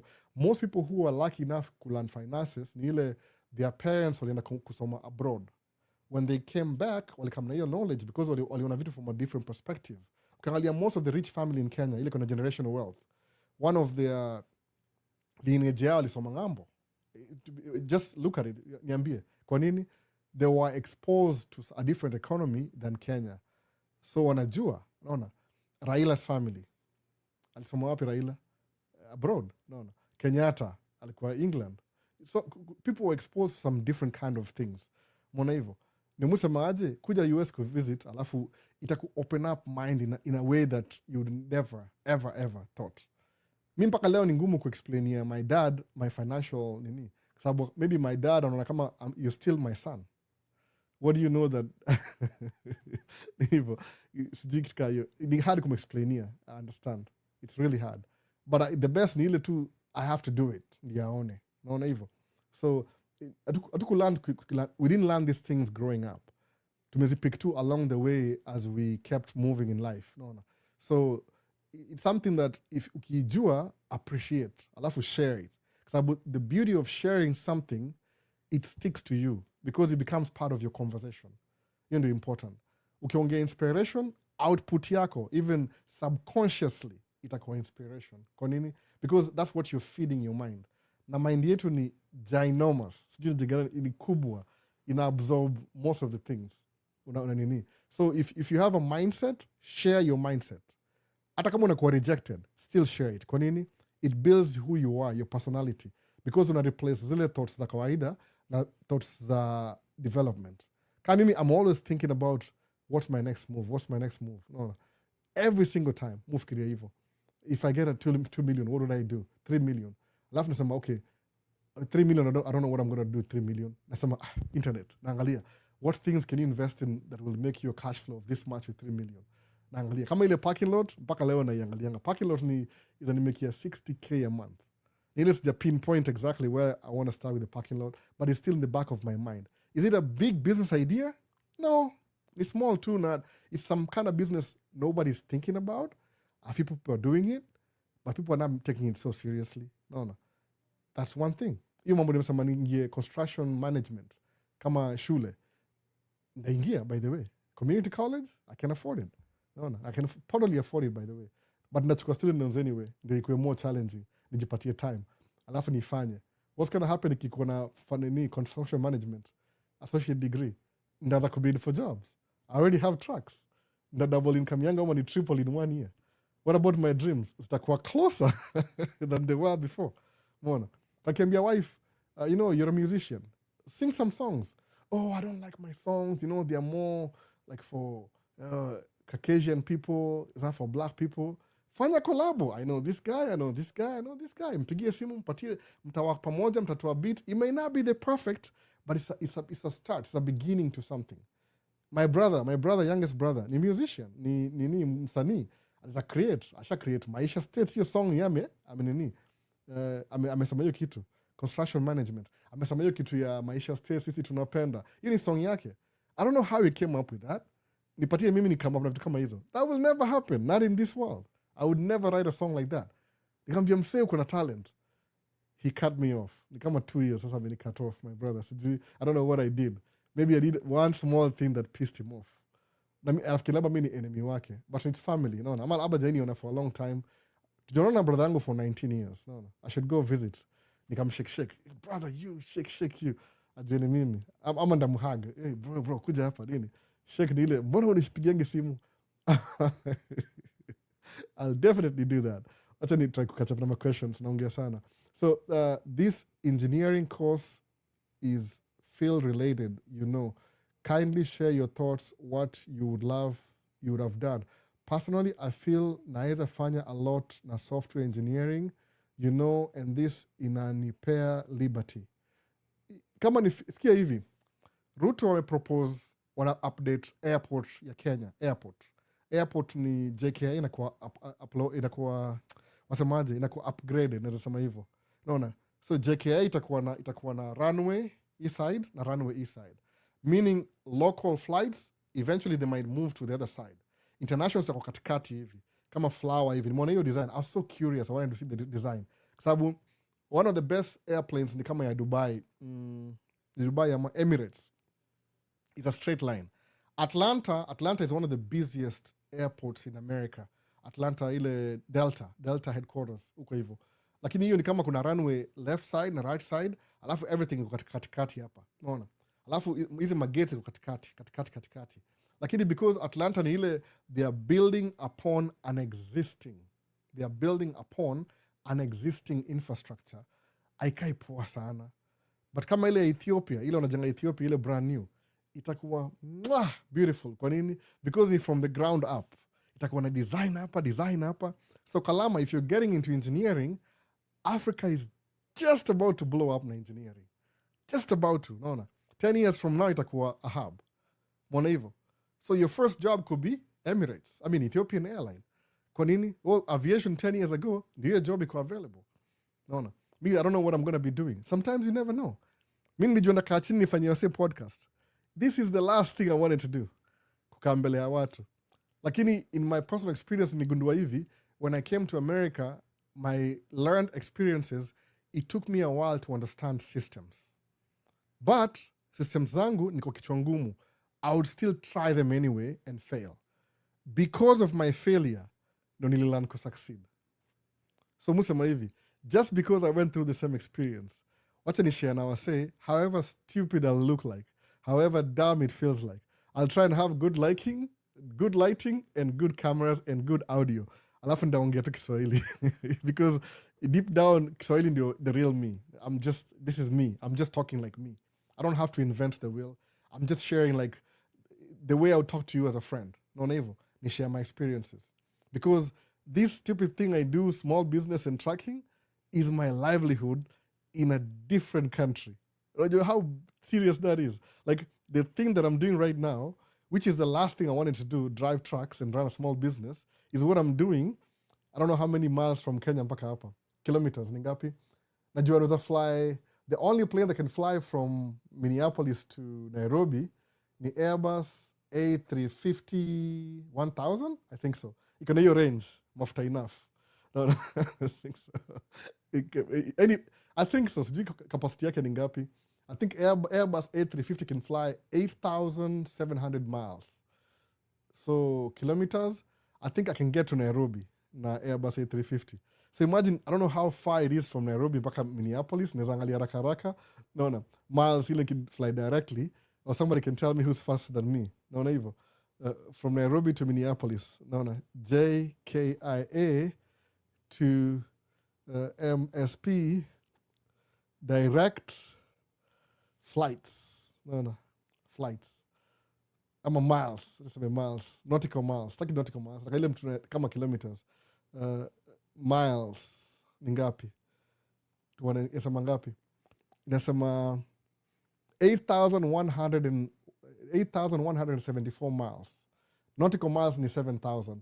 Kilometers ni kama 16,000.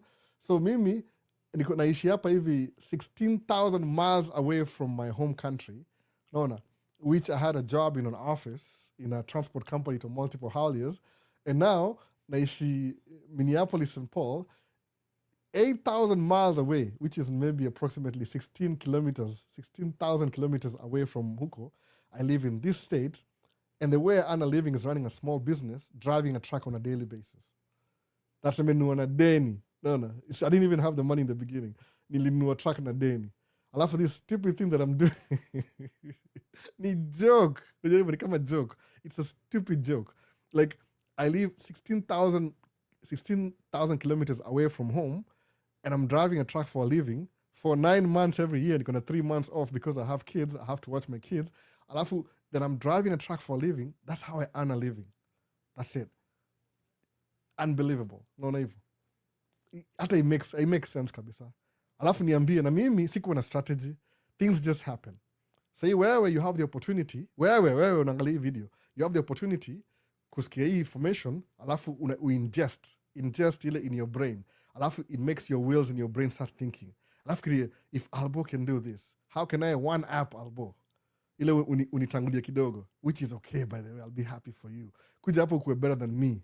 Then you tell me how, sababu you think I'm the best athlete. No, I'm not the best guy in the world. You are. No, when you do greater things. So imagine, it's a joke. It's a joke. I'm not the richest guy in town.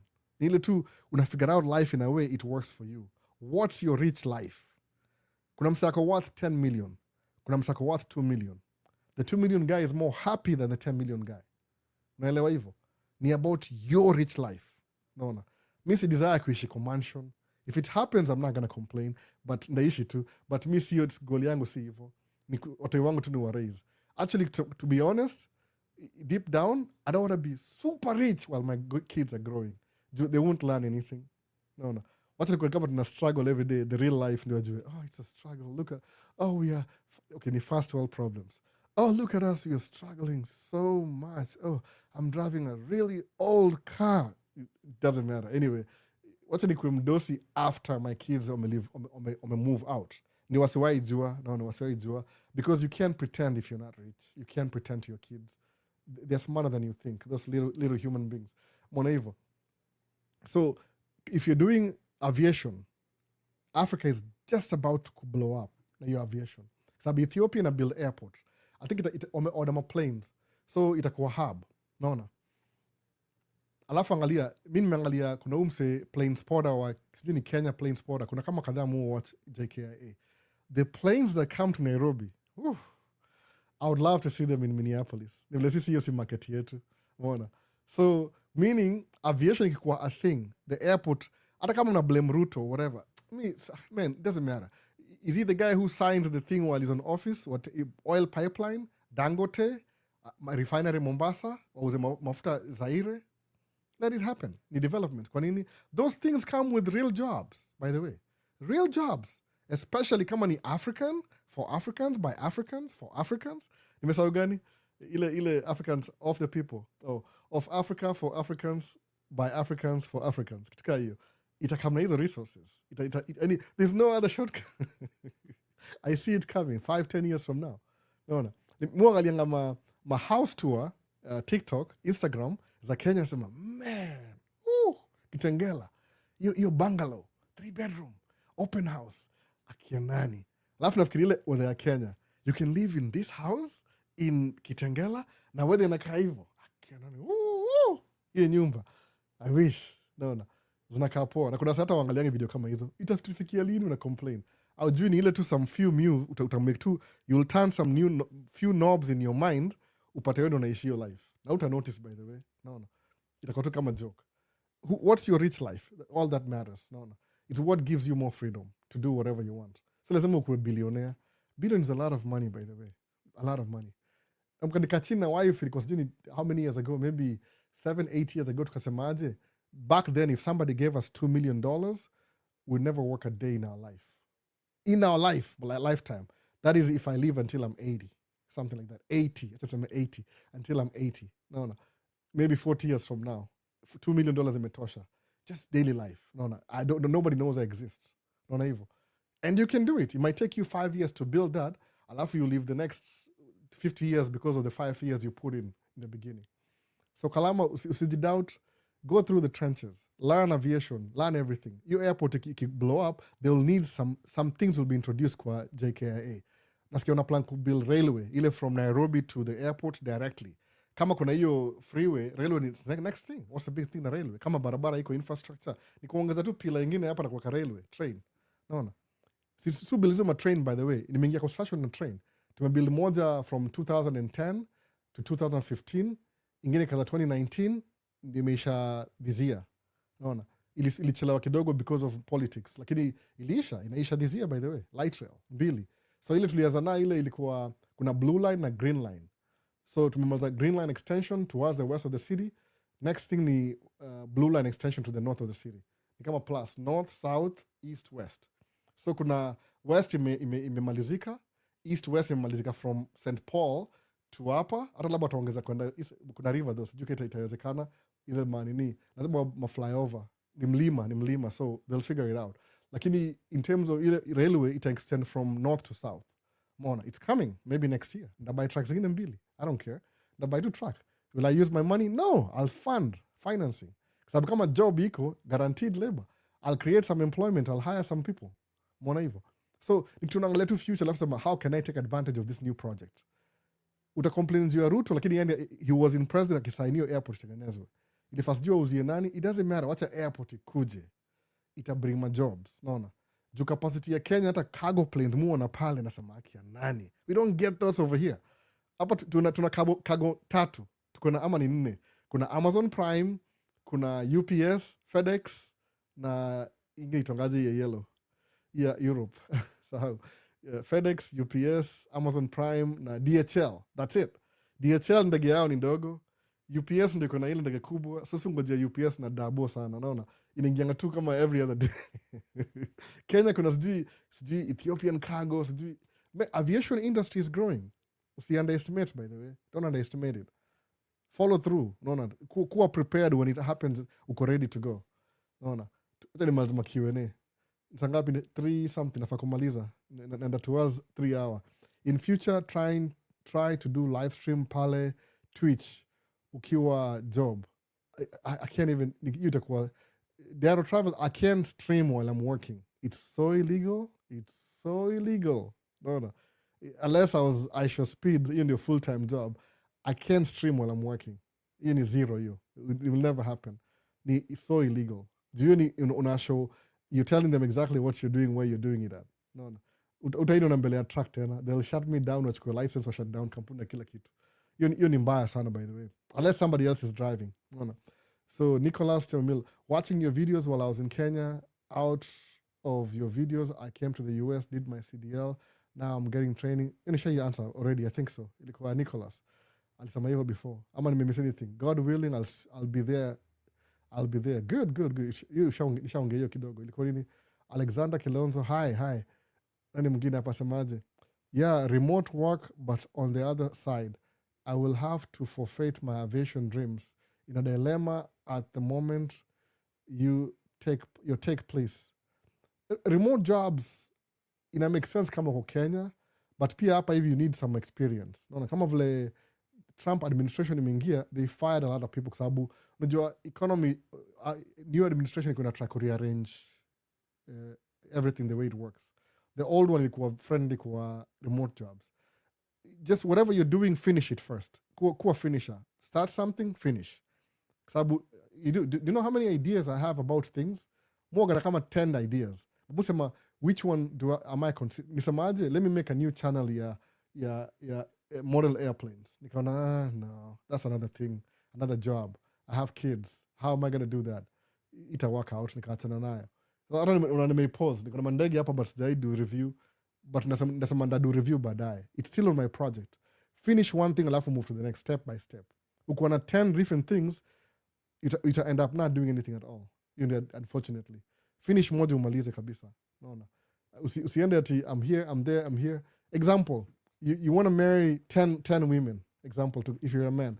If you're a woman, you want to have one husband, but you have 10 men to your disposal. So how are you going to focus on all of them? Na wote wako poa. Lazima uziroini na mmoja ndio upate hiyo marriage. Naona, it make sense.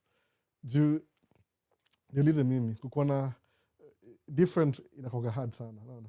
Mimi niko na baby mama na mtoto mmoja, wife na watoto 3. So siwezi kuwa na harmony because my daughter ako influence na mama yake mostly. So I only have a fraction of influence kwake. So I have to live with that. No, there's nothing I can do. Akiniambia vitu, it seems like she's complaining, lakini there's nothing I can do about it. So mwambia tu, you have to listen to your mom. You have to listen to your mom. You live in your mom, you have to listen to your mom. Do I agree with it? Core in my life, I don't. Different. No. Siwezi make a move over. I just live with it. So it's a decision that I made. So focus on one thing until you finish it, then move to the next one. Itakuwa easier hivyo. Because if you focus on 10 things at the same time, itakuwa 10 years from now, you haven't even finished one of them. Uko so distracted. No. So Can I get a dump truck driving job as a rookie CDL there? Yeah, just come over. Come over. Somebody will hire you. A couple of friends were looking for drivers. At least by next month, itakuwa peak. You can. If you have a license, you come over, you will. That's how I started. Mi nilianza kama somebody hired me. Somebody hired me. Nilianza September, October, I think November. It got so slow. Nikakuwa home in January, but I had money. That's a funny thing. February nikuwa home. Nikaanza February, March nikaanza kuendesha mse. January, February I was driving. March nikapause kidogo nini. April nikaanza kuendesha mse. The same guy the whole year. The following I bought the truck I was driving. He sold it to me. On hivyo. If you want, just do that. If you want to be home every day, just come do this. If you feel like you're ready, you're ready. Then itakumotivate uende ubuy truck yako. Usiogope. No. Kuna watu wengi sana hapa, they'll give you work.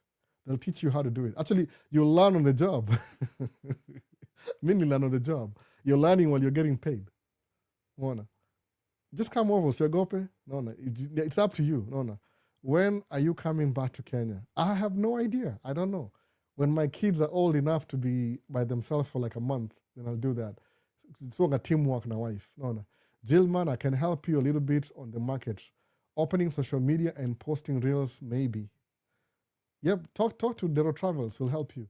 Alboni Aje, do you believe that there is a God? In what perspective? Yes, I do. By the way. I do believe there's a creator. What's a God in what context? It depends.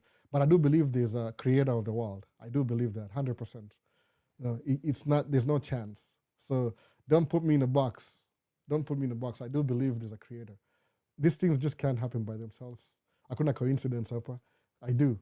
No. Just in case you're wondering. No. VP Elbow, please explain on the taxes. Do you pay for the gross or after expenses? After expenses. It makes them very clear.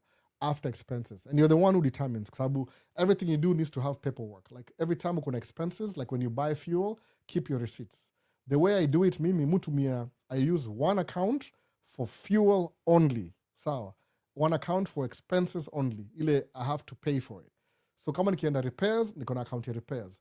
So instead of just keeping track of all the receipts, niko na statement. Ya hiyo statement ya hiyo. I have a fuel statement. So every month nikichukua kwa bank yangu nichukua ile statement ya fuel, everything kwa hiyo listed ni fuel. So no, alafu mu fuel from one station most of the time. Malimu park truck kuna pumps hapo hivyo mbele yangu hapo. So I fuel from one station, Orono station. So unless otherwise, mostly, mu buy from, alafu mu nunua other products from maybe dealership, I can tell the difference. Nile too, instead of keeping receipts, use an account, maybe a credit card for that, then pay it every month. The statement, you need evidence, because I'm not the one who creates the statement, the bank does. So if I spent the money and say, these are my expenses and the total, no, because they might audit you. I've never been audited. But make sure you have the right documents. Come on, repairs ni account. Fuel ni account. Anything else in between, when I'm transferring money, mu withdraw. You can see I withdrew money from this and that. So you want to keep track of everything as it goes. How did you get the door open? Did you break my locks? Okay.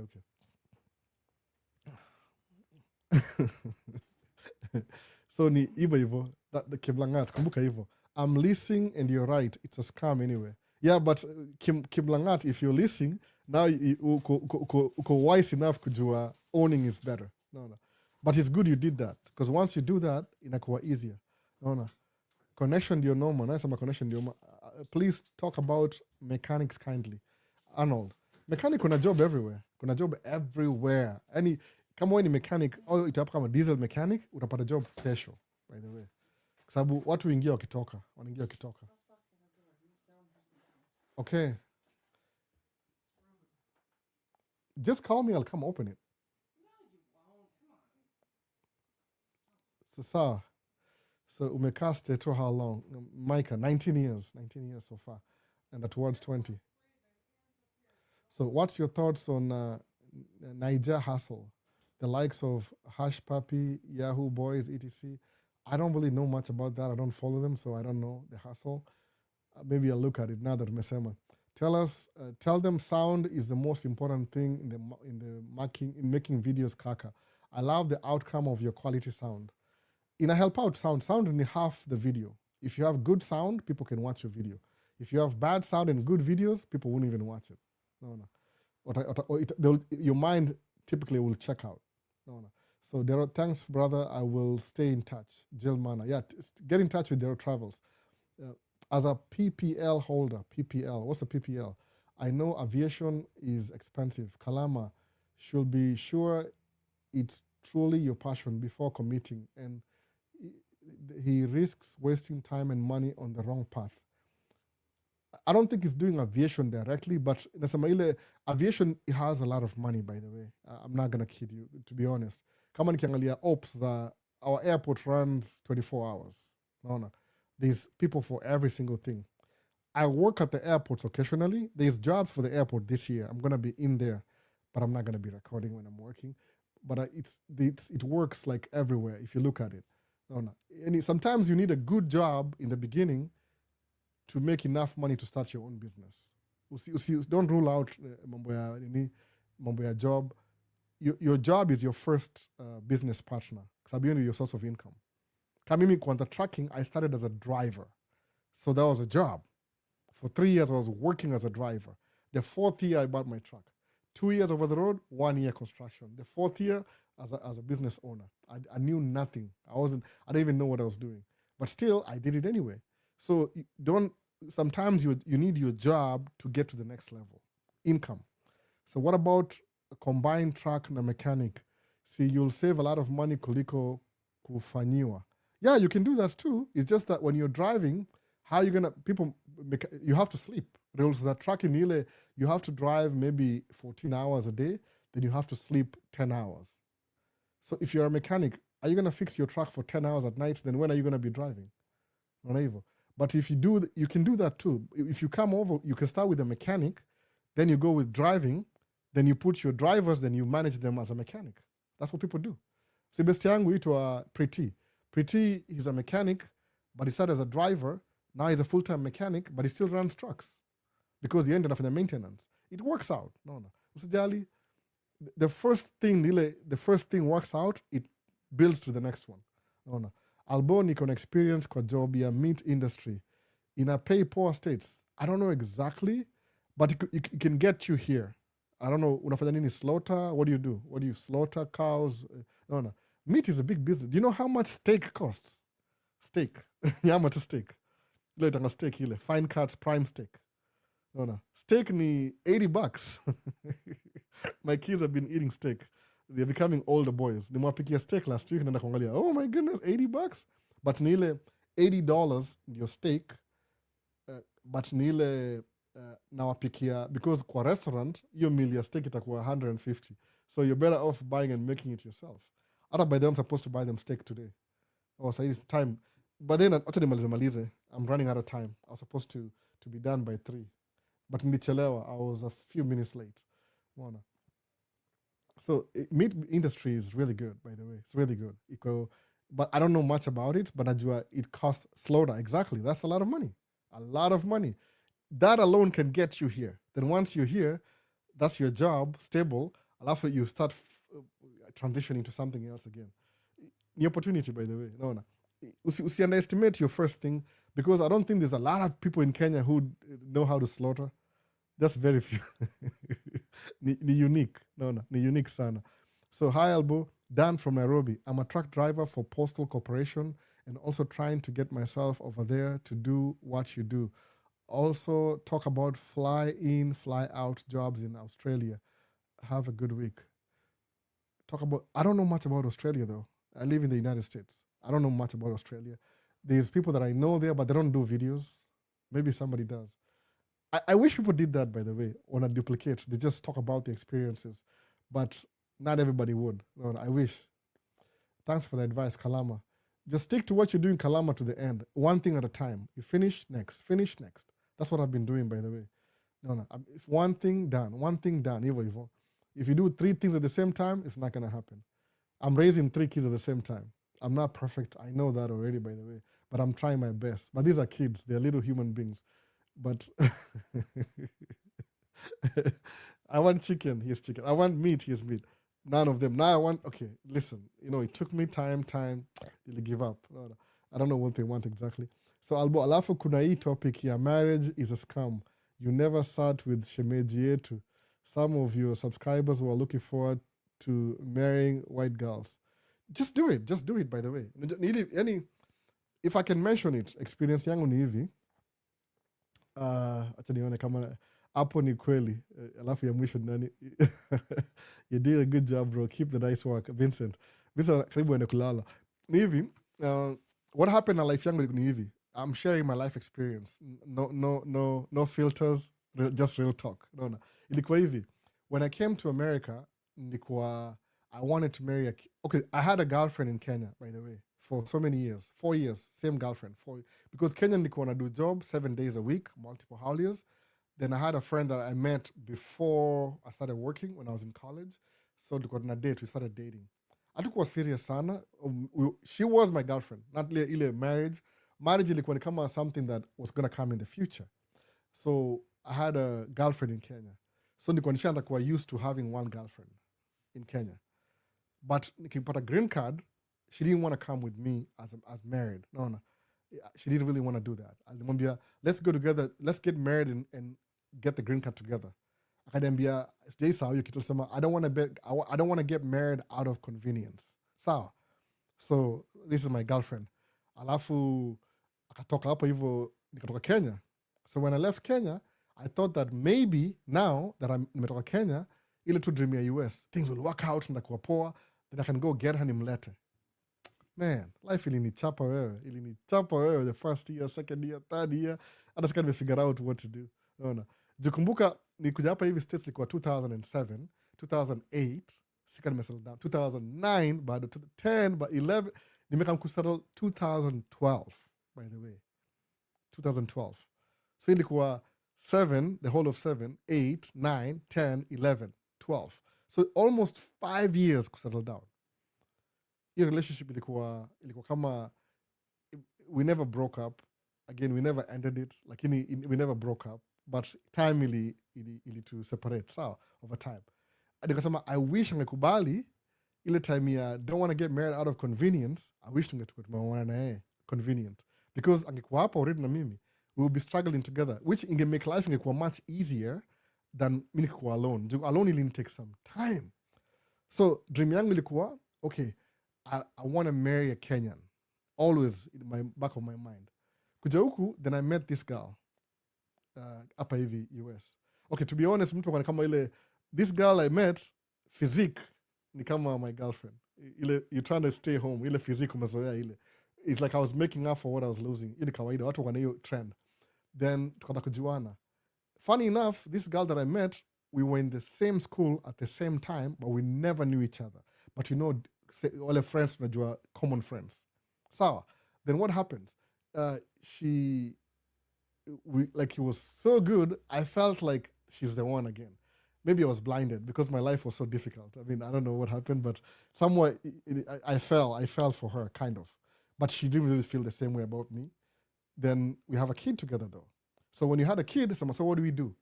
Let's figure it out. I don't want to get married yet.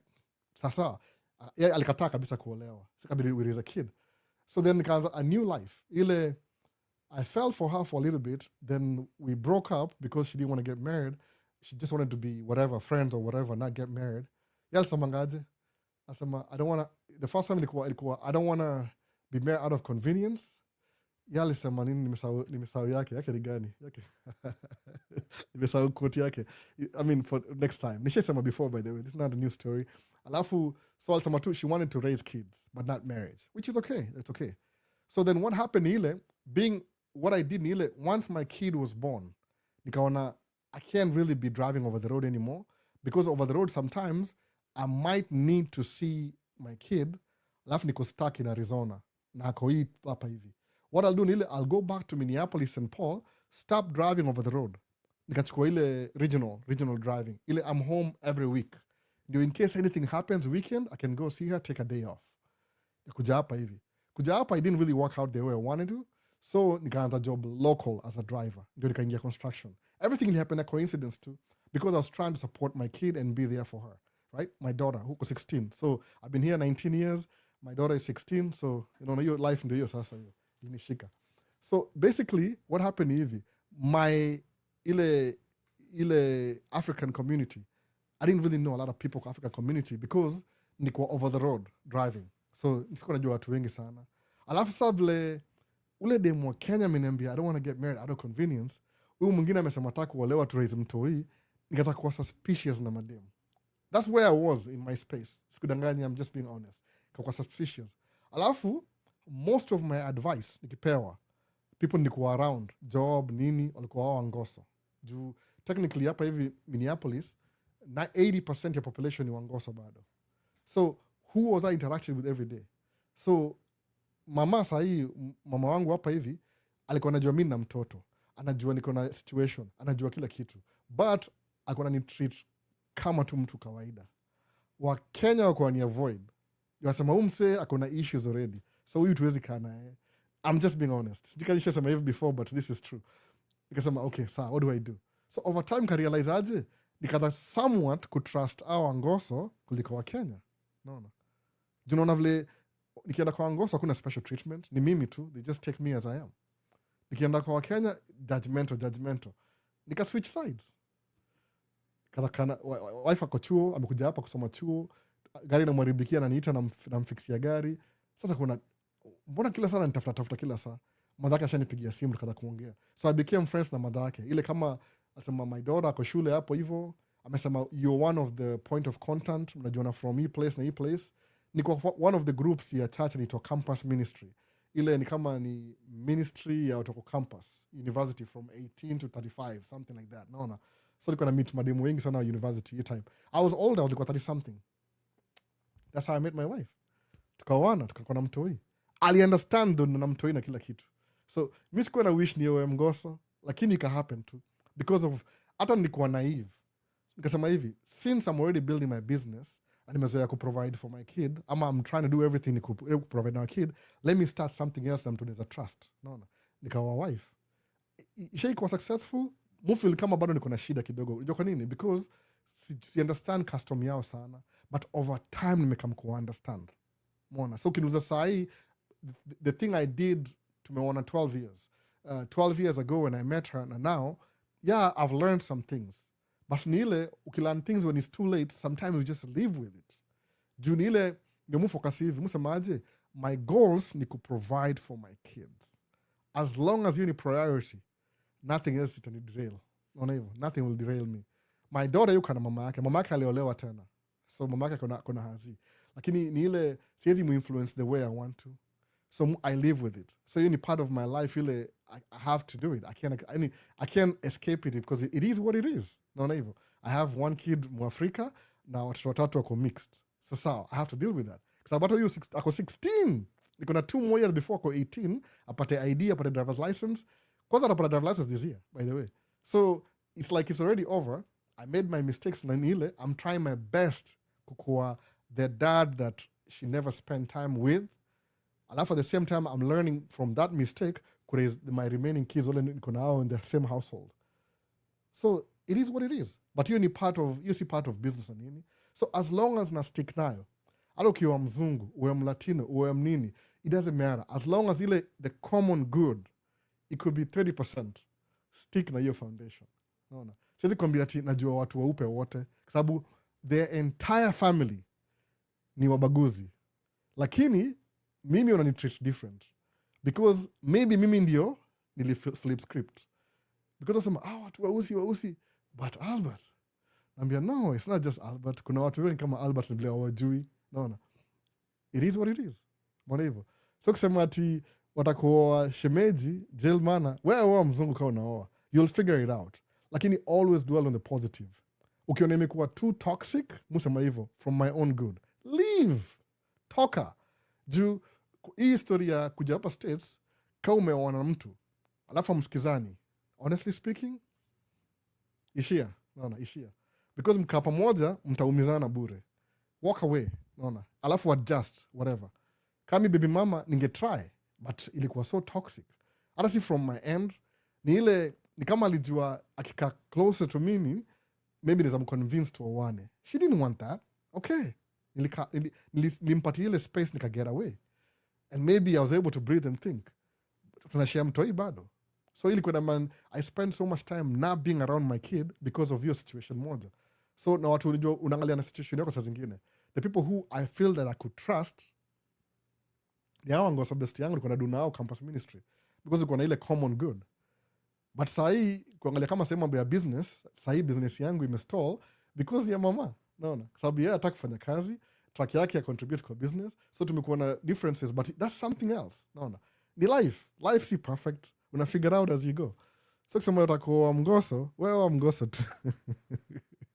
Ukiona ni attractive, which is the worst metrics you can use, attractiveness, but if that's your thing, ukiona ni attractive, wewe muoe tu. Naona mtaka pamoja.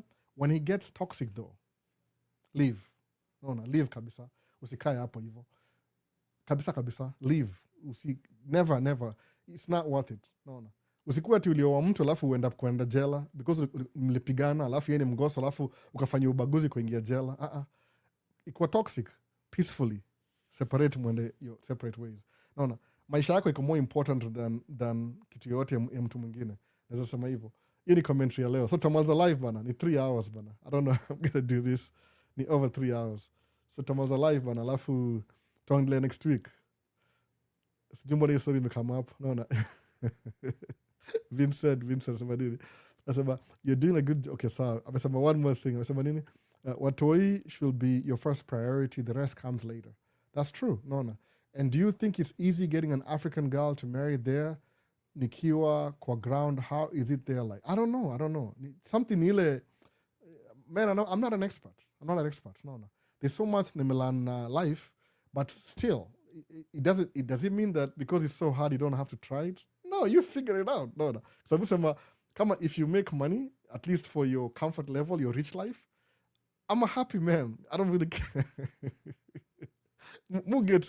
Yani kuna vitu mufanya, I get pleasure from the things I do. No. Kama nikishare experiences now I say, it feels good. I feel kama I'm contributing to the community. That's all that matters.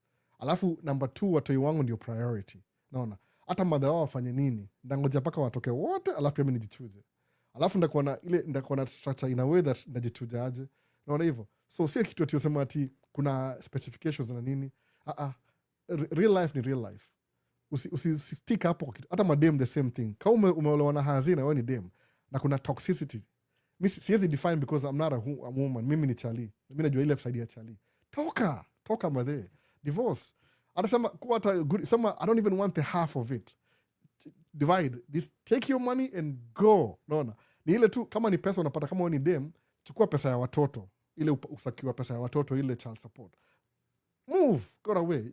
You still have a lot of years kukua happy. You can't spend the rest of your life na mtu akulete ile joy na whatever. But it's to me a trivial reasons he's not attractive enough. Everybody gets ugly at some point. No. You see reason. But ni hivyo. Just as an older brother. Ka place ni toxic. Jikate. Toka. No. That's what I would say. At the end of the day, you're still an individual. No. Kama uko happy, if you're not happy in a situation, mentally, it's just in your own space. Auta exist vizuri. Uko na resentment, uko na sijui, just leave. Just, man, doesn't matter. Sema ati naogopa church itani condemn. Man, he doesn't care. At the end of the day, ni wewe tunaona. Kila mtu ni individual. You are you. You're the only you possible. So if the only you possible is not happy, leave. I'm so sorry I'm saying that, but leave. No. Do things that make you happy. Life is too short to be sad. Na kuchukua mzigo ya mtu upatie mtu mwingine. No. Don't do that. Utakuwa jua makaratasi, jua ni makaratasi. Just get your papers and leave. Shauri yako. No. You miss a life lesson. Me naongea to my own personal experience. But you get the point. Just in case nobody has ever yelled at you, kuwa responsible for your own peace. Utter happiness. Happiness is part of peace, by the way. When you're peaceful, you're happy. No. When you're happy, you're peaceful. Vice versa. Usemati, I'm doing this because somebody thinks that. BS. You have to be happy. No. I'm laughing right now. I smile every day. Konini, I'm not the richest guy in Minnesota. I'm just some guy. No. But everything I do, lazima kuna hiyo effort. When I do it, I enjoy it. It feels good. Goodness. No. Even when I make a stupid video that I'll never share, the fact that nilimake your video na you watch, it feels good. That's it. No. Just do your thing, man. Be happy. Peaceful na happiness. Kwa nini? It's a long life to live. No. Uwezi sema ati, I'm going to be frustrated for somebody else's sake. Don't do that. No. But kama una watoi first priority. Vumilia tu. Because they need that. They need your stability. Me mwaga more passionate because of my daughter. Nasemaje, hopefully, vile amekuwa raised, mtu ya kumcreatea atmosphere that she can talk to me. She can tell me anything she wants. No. Akaniambia ati, hey, daddy, there's this boy that, do you like the boy? Yes, I do. Talk to the boy. Wrong advice for a daddy to tell the daughter. Does he like you? No, I don't know. Listen, wait, Albert is your dad. And then be a boy, hey, listen, boy. I like you. Wrong advice. But I was just telling her, like, find your thing when you grab mwambie, listen, I'm trying to get your attention. Akata, move on. No. I was just trying to relate. I'm trying to create space kwa dota yangu ni ile, if she ever needs to talk about anything, anaweza niambia. No. Because nime lose so much time blanishi na mama yake, sijaipata ile, maybe it's for her, for the good of her, maybe it's not for the good, I don't know. But ni ile, life is an experiment anyway. No. Kila mtu si drop you hapa, bloop, rambua, go figure. No. Alafu enda figure out. But your happiness and your peace, it's your own responsibility. So usikae mahali na uko happy. Don't do that. No. Tumaze live. Anytime that I'm always on your live, you're always happy. Maze, thanks. That's so nice. Maika, usijali. Ni vitu mingi. I try to. The things that I find passion is, muifanya na passion yani. It doesn't cost me anything to be happy. Kama could travel could make me really happy. Lakini my kids need me. No. So, in your life. So, 4 kids. Si rahisi. No. Sasa wase, tumaza live basi. Why do I have to get so deep over here? Anyway, ni hivyo tu. Vile inafaa. No. Your own happiness is your own responsibility. You have to be happy every day. You have to be in peace. Kwa nini? Any decisions inakuwa made, you're peaceful and you're happy, is the best decision. You'll never regret it. Mwana hivyo. You'll never regret it. Sababu you make in a rational mind. Anything nafanya under pressure, maybe ni ile ya development. Ile, I want to start a business. Kama mimi, when I have a track payment, you need motivate to work hard. Kwa nini? Because I know I owe somebody money. I can't wait until I pay off the track. That's my adrenaline. No. But overall, your peacefulness and your happiness is your own responsibility. Protect it. No. Because at the end of the day, you're an individual. Sasa uko kwa hao umelala hivi una scroll through TikTok usiku, if that's what you do. TikTok usiku unaangalia, this is doomless.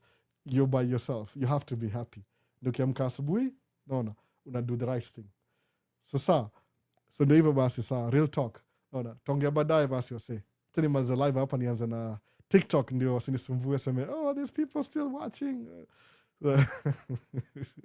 Tuanza na TikTok, end live. Nimechelewa, kuna job kesho. No.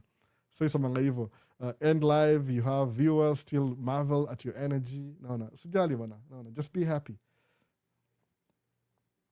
Sasa, TikTok imeenda. YouTube wase, see you on the next one. Peace. No. Kuna video moja kesho ya tracking. Ama ni kesho kutwa, sijui na hii post lini. Lazima niweke thumbnail. Sasa, Vini, see you on the next one. But enda muwe wazungu. Sometimes ni opportunity ya kuwa mzungu. Inakufungua akili. Unakuwa more broad. No. Usiogope. Kama unaogopa usiogope. Live your life, man. I don't care. Live your life. Sasa, see you on the next one, basi. Bye-bye.